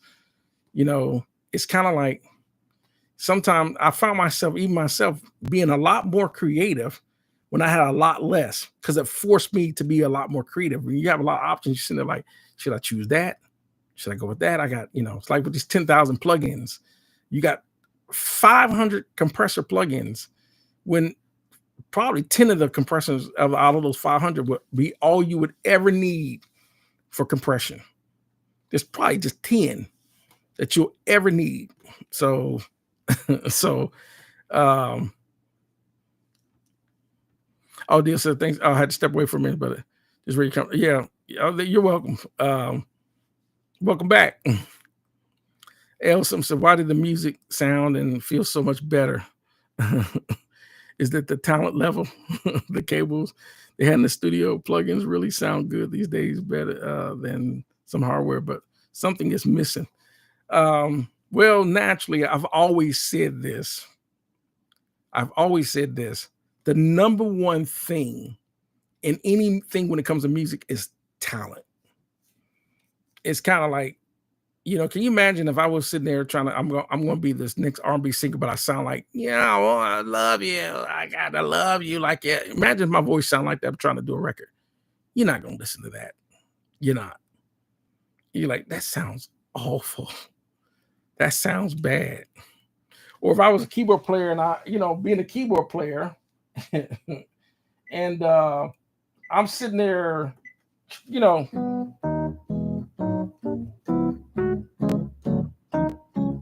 can you imagine I made a song like that? You can be like, oh God, will you stop? It's kind of like when you listen to someone learn how to play the piano.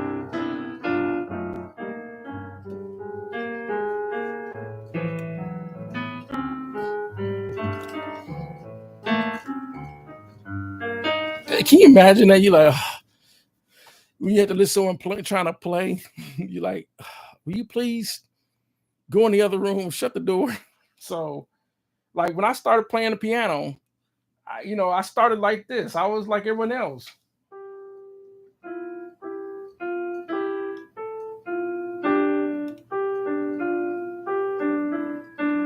I'm probably 12 years old. Um, then eventually it went from that to,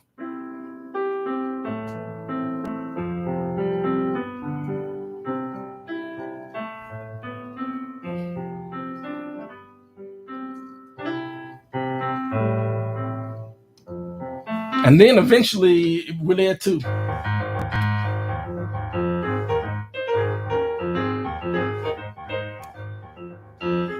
oh, so, so eventually, um, it just, I got better and better because I would just practice all day. That's what I would do. I would just practice all day. And eventually, I'm 12. By the time I was 15, I was actually playing songs. So I was playing, I would listen to songs on the radio, and I would see if I can listen to, like, one of my favorite songs. This came out about 86, and it's that song by Anita Baker, right? So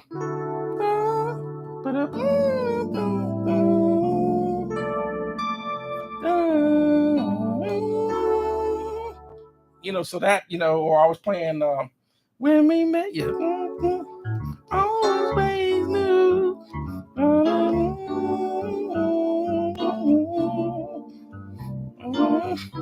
I love you if I leave. So I was already playing stuff like that by the time I was 16.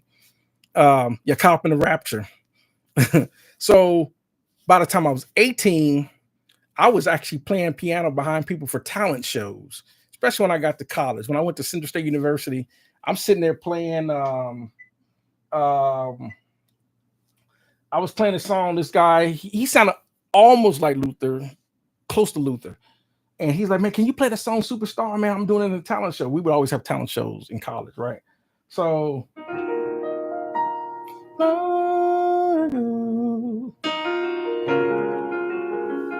and all souls away. I'm in love with you. Before the radio. So I was playing stuff like that by the time I got to college. So I had been already playing keyboards for probably about 7, 8 years then. Now I didn't stay in college. I ended up joining the army because I was, 18, 19 years old. But by that time, so by the time I was 20, 21, I was playing in bands. We were gigging. Especially when I got to my duty station down at Fort Hood, I was playing in bands by then. But I already been playing for almost 10 years. So my playing excelled because that's all I do is dedicate myself. But by trade, I'm a trumpet player. That's what I played. My first instrument is trumpet, and then I would play tuba in marching band, and then I would play sax in jazz band. So I got myself familiar with all the instruments, clarinet, flute. I just learned all the instruments because they were there in the band room. And I had, I was like, well, let me see how to play it. So I pick up the clarinet, play it. Or I would pick up the trombone, or I pick up the baritone, or I pick up the tuba. I would play other instruments. So I guess I was kind of like a prince. So, and at the same time, I'm playing keyboards and so forth. So yeah, somebody saying music. So Dio says, do you play saxophone, Patch? I think Rick Ross had a phenomenal sound when he did. No, actually, I played a real sax. So I actually play sax. I play sax. I have an alto and a tenor. So I actually play my sax parts. Like, for example, if I did that "What You Won't Do for Love" featuring Behringer Gear in one of my videos.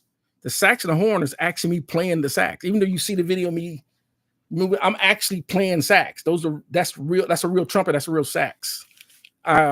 So actually all the instruments I'm playing. I'm really playing the guitar. I'm actually playing the bass. I'm actually playing the keys. The only thing I did was I sequenced the drums. Because I didn't have the drum set. I got a drum set. I can actually play drums. But I don't have it mic'd. So it's just easier for me to sequence drums that way. I'm just used to doing it that way. I've been doing it for 30 years, sequencing drums. But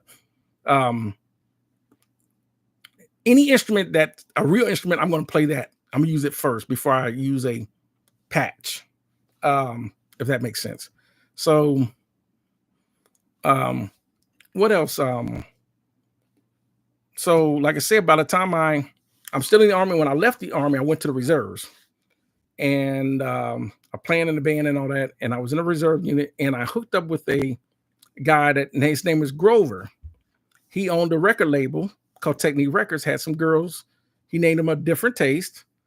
But Grover's not really an in-depth keyboard. He can play keys, but he's not in depth like I am.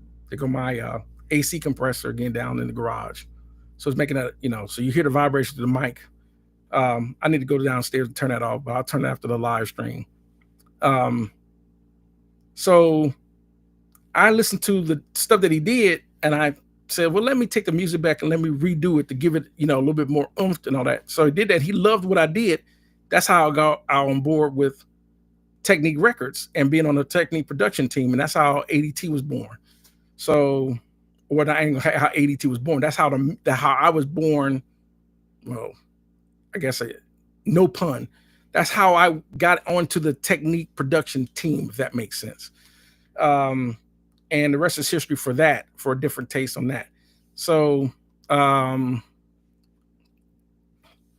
let's see. So for El Summer, so for all the critique, I have a Rick Ross. For Rick Ross as a person, he does an amazing job at picking his flow and picking beats. That's big production, and that Maybach sound. Like I said, when you're what I do when it comes to hip hop and stuff like that, a lot of guys can get really creative, and that's what makes you can get really creative. But to me, I'm an R&B, so I prefer to listen to R&B artists. I just like listening to singers more than anything. Just what I'm used to. And then Mixcloud says, just a second. You're playing bad, or you have to prove a point, but still have dynamics. You still can't really play bad when you try. Well, the reason why another reason why I want to do this tonight, because someone said that, talk about this fraudulent musician. He was one of the statements was, this person can't create stuff on the fly. It's like, so y'all probably, if y'all saw my video ran or whatever, yeah, y'all probably can, anyhow, the point is people see me create, people know I can play. And so, and I'm not even scratching the surface of my ability of playing, right? But you gotta look at, if you listen to gospel musicians and you go to, if you're a church person and you go listen to gospel groups like bands like Ty Tribbett or John P. Key or Hezekiah Walker, whatever, I'm that type of musician. So I play like that. Just like I did a little short video. I said, let me upload this on my video shorts. We were practicing, and I'm on the Hammond. And so I play every week. I'm a church musician. I play every week. So this is why I do my video live streams in the evening, because I'm in church Sunday mornings, right? I'm also in church rehearsal Saturday mornings. So I'm that type of person that plays, if you go that, so, I love you, Jesus.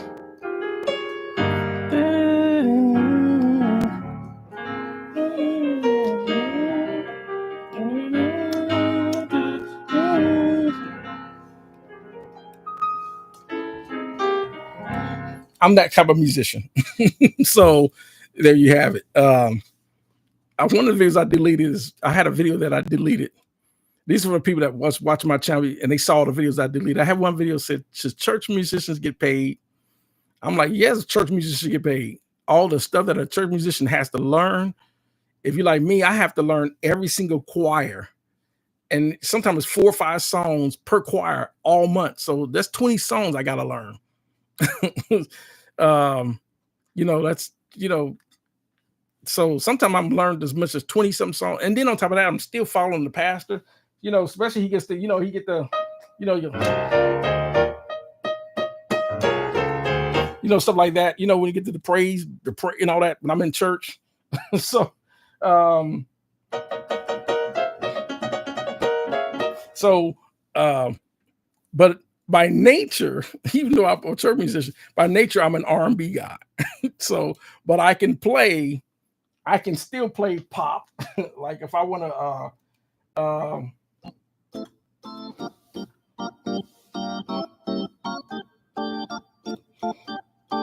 if I want to do, oh, let me stop. I always pick on that song. La da dee da do, la da dee da da. Um, I think, and I'm gonna I'll pick on Crystal Waters for a second, because she said the song was about, the song's about being a homeless person. I think people would have took that song a little bit more seriously had she not. She sings, but she's homeless, right? Had she had instead of just going la da dee da da da la da dee da da da la da, if she actually had a title talking about she's homeless, she was, something like that. She's homeless. And then on top of that, being homeless, but you got a fast house track, a fast upbeat house to, but talking about someone who's homeless, it just can't be taken seriously. Versus if it was something slow, like if she had made,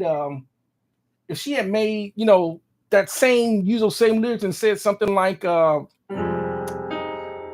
she puts on her makeup to be on the streets, but she's homeless. People would have taken that song a lot more seriously. That's why it became a meme. And it was kind of mean, because everyone knows Living Color, they didn't hold back. But, she kind of felt, they kind of made her feel bad because she was trying to talk about a serious message. But it's kind of hard to do that when you're singing about a tragic situation onto a fast dance track. So you have to be cognizant of that. But anyhow, Mixcler said YouTube is such a weird space. From what they say, I'm bad at what I do, but somehow I worked 35 years on the road doing front of house. I just stopped letting it. But yeah. Because if you got 35 years experience in front of house, then you definitely know what you're doing as a live mixing engineer. Like I said, out of all that, and I assumed that, like I said, I assumed he was talking about my video. People said no, he's talking about someone else. But to tell someone not to follow someone because you don't, no. Because you don't agree with that person's channel or whatever, let that person make up their own mind, and to call someone a musician, because sometimes I put like this, I hate to say it, some people want to call themselves musicians that they're not musicians. You could be a music creator, a music producer, and not play an instrument. And there's nothing wrong with that. There are people that are very successful at producers, like I think it's Rick Rubin. Rick Rubin he wasn't a musician, but he's a phenomenal producer. So when we talk about musician, it's like you got to choose your words very carefully, because a musician can do what I can do. A very good musician can play, So if I'm sitting there,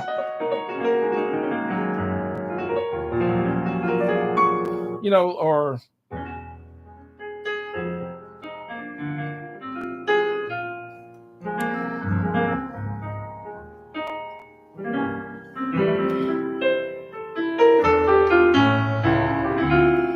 and I'm not even, but if you can't at least, don't think that you can call someone out, but for being a not whatever, and you can't even do that. That's what I'm saying. So, let me see. Be on the lookout for fraudulent YouTube. Yeah. Then it turns to the house, which is gospel. Yeah, it's kind of like even running live sound is an art, because you have to know audio. Front of house, you have to know how to be able to, get mics so they don't feedback. So that has presence. There's still a stereo image. You still have to understand reverberations and all that, reverb, reflections in the room, so forth. A lot of times you get in there and like kind of like turn on and put on the pink noise or the white noise. You're looking for get an SPL meter and you're out there. Okay, let me see for what any bad reflections within the room. That's an art form. All right, I know exactly what mics, and I'm going to set the front of the house and all that. And not just that, but the stage, understanding the stage wedges and understanding stage left, stage center, stage right, how things are going to be panned and so forth, and what compressors I'm going to use, whatever gates I'm going to use, and then on mute groups and VCA groups. We're now in digital, digital consoles or DCAs, and so forth. And then on top of that, you need to know when to unmute channels and all that based on the show, the order of the show, what mics I need to turn on when I'm going to, keyboards here, what solo, the guitars on coming up on at a minute and 3 minutes, 10 seconds, the guitar solo, track 13 or whatever. Let me bring that volume up so when he's finished solo, I can bring the volume down or whatever. Or I need to mute because he's hitting pedals or whatever. Sound engineers got to be on their game. They got to really be on their game. So let's see, Born from Not Jeopardy soundtrack. I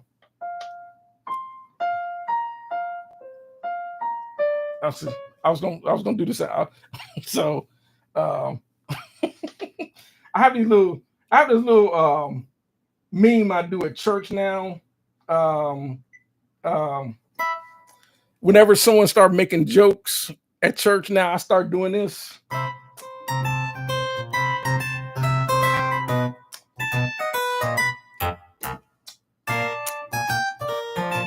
Oh, I'm always picking up TV theme stuff to do.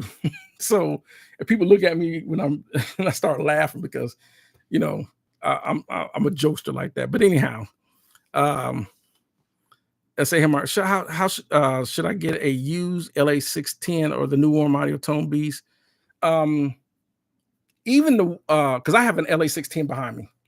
Even those used are still they're still pricey. I haven't seen any LS610s lately under $1,500.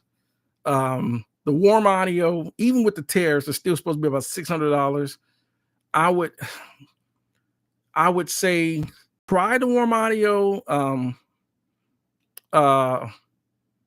They're coming out with it's called the 676. Try that, but other than the LS610, but if you're going to get a Tone Beast, the Tone Beast actually sounds good. I love my Warm Audio Tone Beast. I got one sitting right there. They're way cheaper than 610s, and they are amazing sounding. They are, so Warm Audio Tone Beast and the WA6 is still cheaper than an LA610. With those two combinations, you get a Tone Beast for about $5 something, and the WA6 for about $4, so that's about $900. You're not going to get a 610 under $1,500 right now. I've seen it was $19,200. So I would go with that combination and call it a day.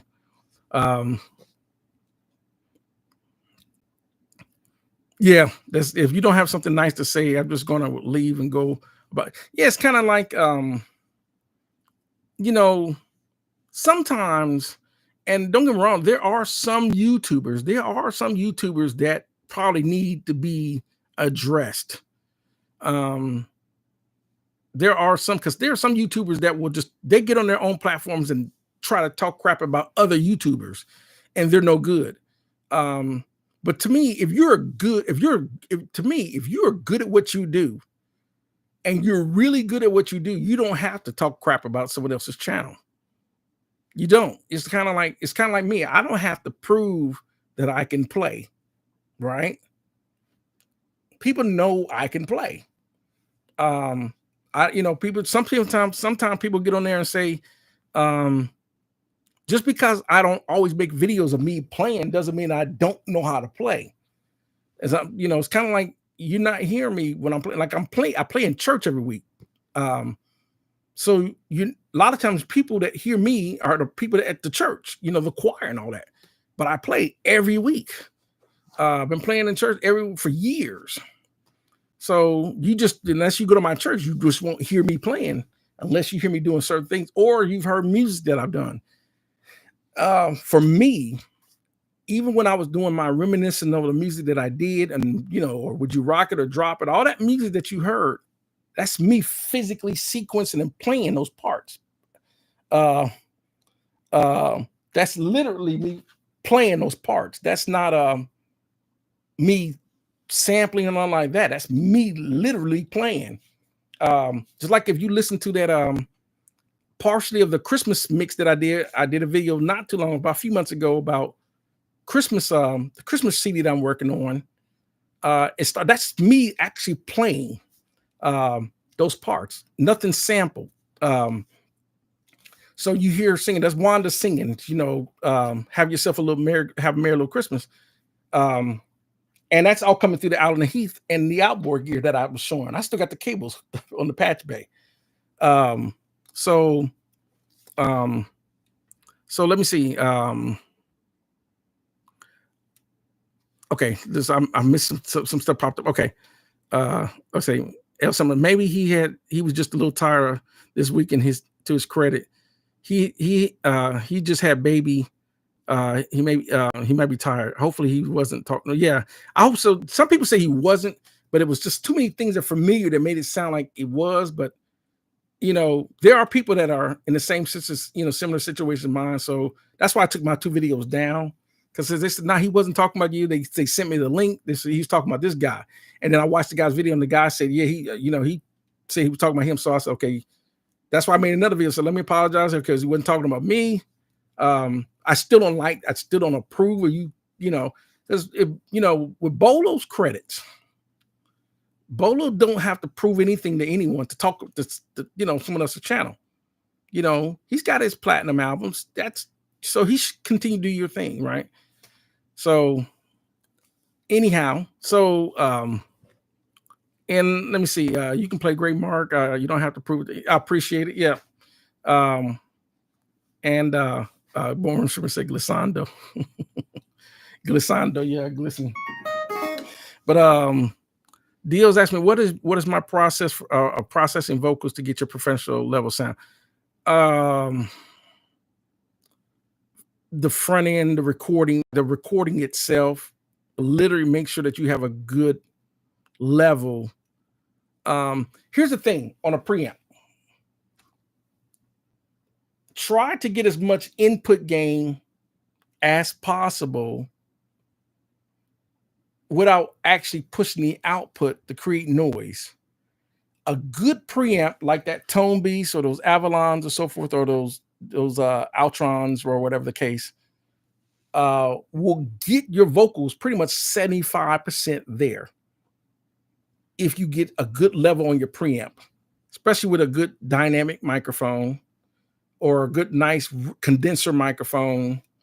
Really, especially a really nice, to me, because I use tube condenser mics.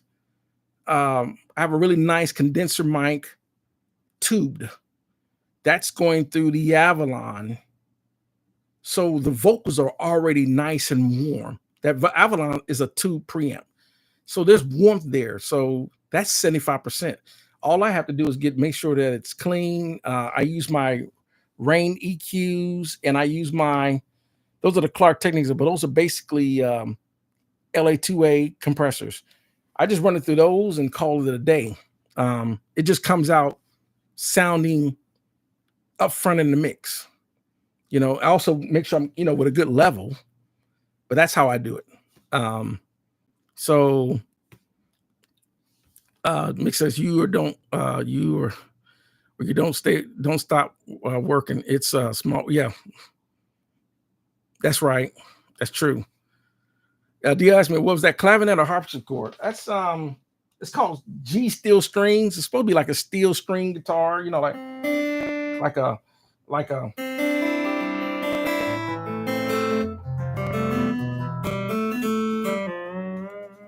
so, but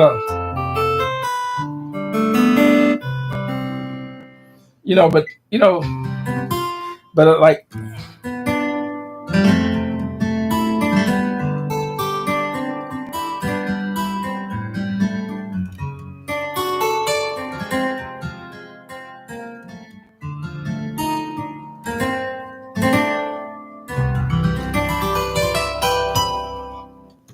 but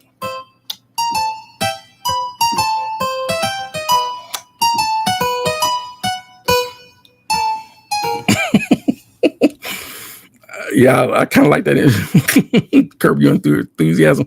But anyhow, um, so welcome Ogre Picks. Let me move this thing so it doesn't, pop filter, so don't all that wind, from.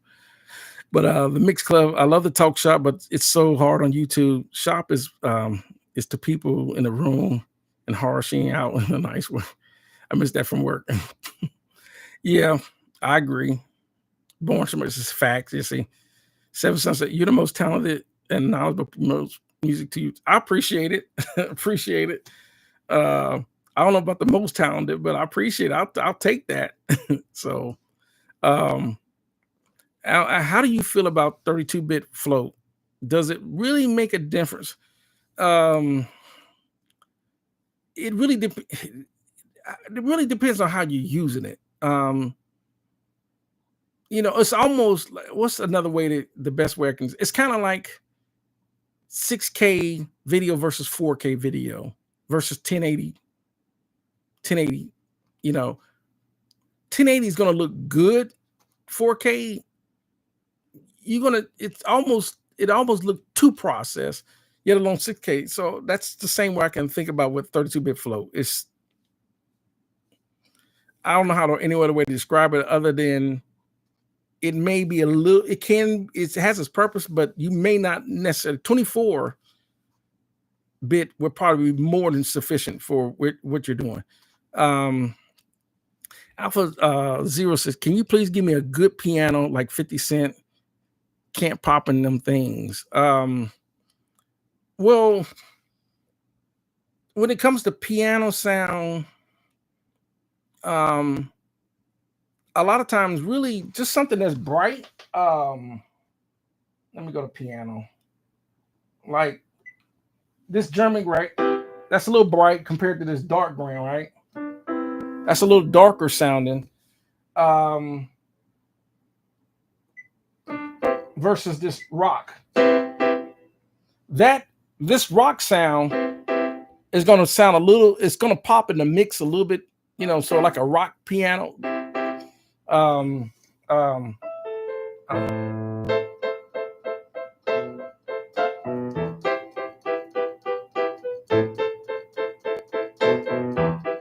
That they choose Brock.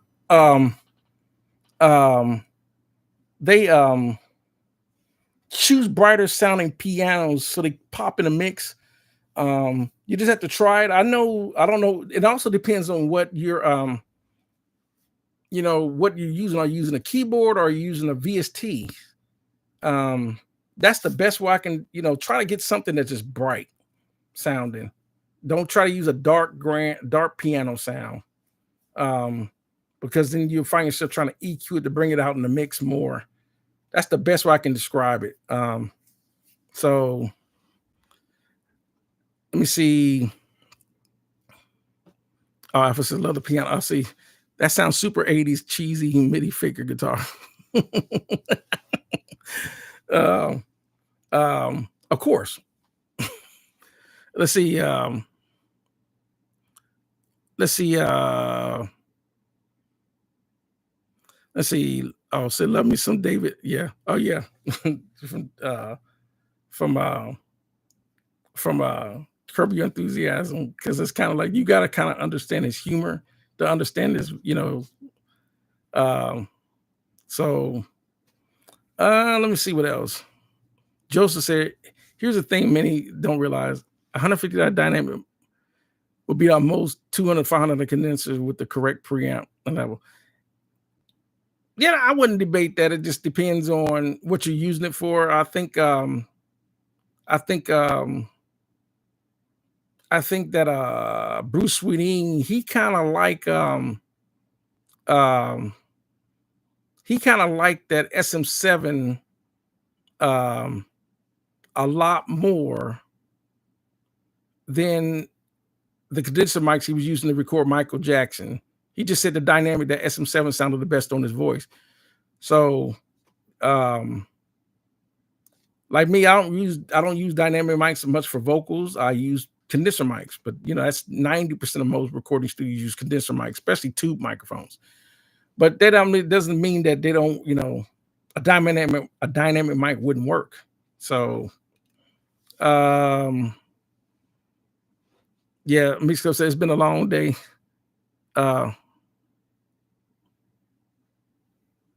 Yeah, pretty much. He said, "Well, ain't 32-bit flow just help you not to click?" Yeah, pretty much.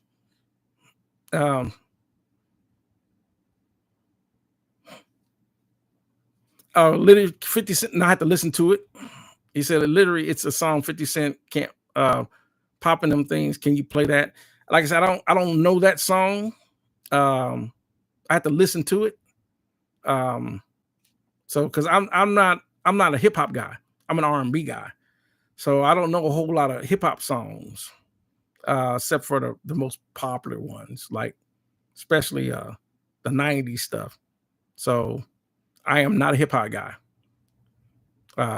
So yeah, I was just a Scott Stewart. Yeah, he would be the guy because he does a lot of hip hop stuff.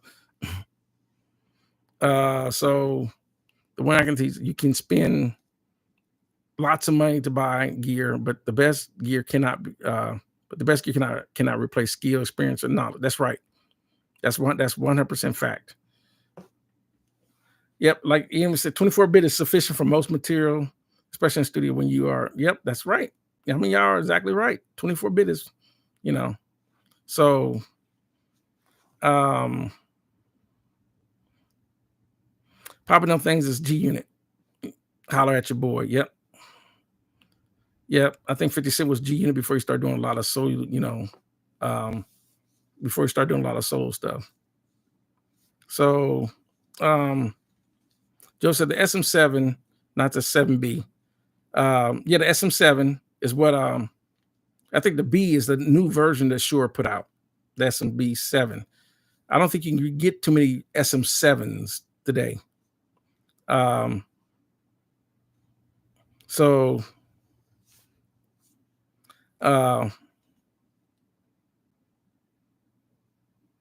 Born Schmutz, please don't become a jukebox for these cats. I had to laugh about that because people know if you know my channel, I'm not hip hop, I'm R&B.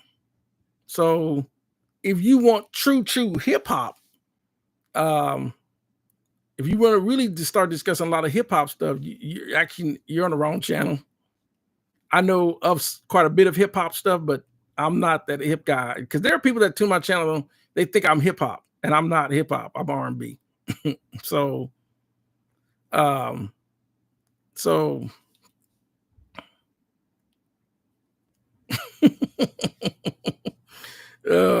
I'm not doing that. Jamar Schmidt said they'll start asking you to jazz it up and stuff. No, I'm not. People know I'm R&B.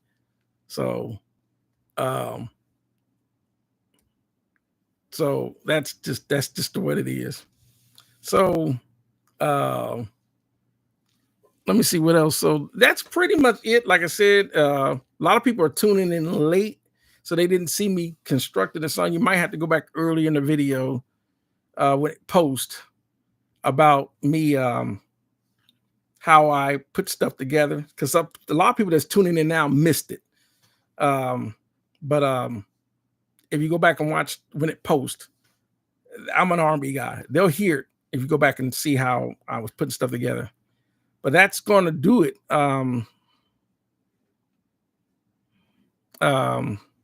So other than that, let's see. Let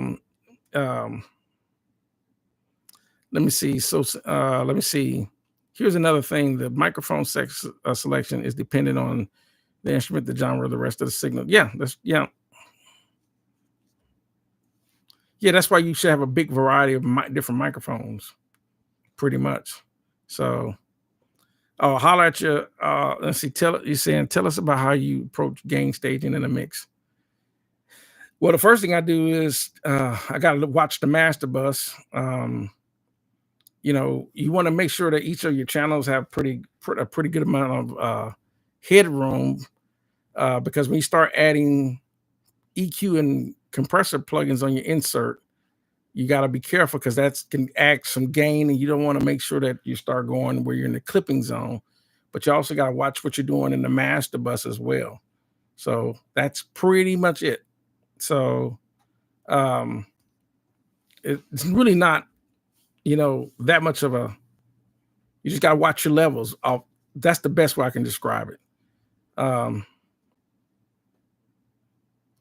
So anyhow, you're asking me. I'm being nosy. I see the BNC behind you. Did you still only when with the ADATs or the hard disk recorder? Other than that, I don't really. I'm not. I don't use it unless I'm using for the ADAT hard disk recorder or the ADATs, and I don't use it very much because I use the DAW. I use Studio One and Cakewalk and stuff like that. So I'm using the controller on the MIDI controllers. So, all right, everybody, that's going to do it for this live stream. So it said, Mark, I just got in line with a Soundcraft. That's a good board, 24 channel. That's a good board. I got a friend that uses he has a 32 channel Soundcraft Ghost, but that's a good board. Sounds good.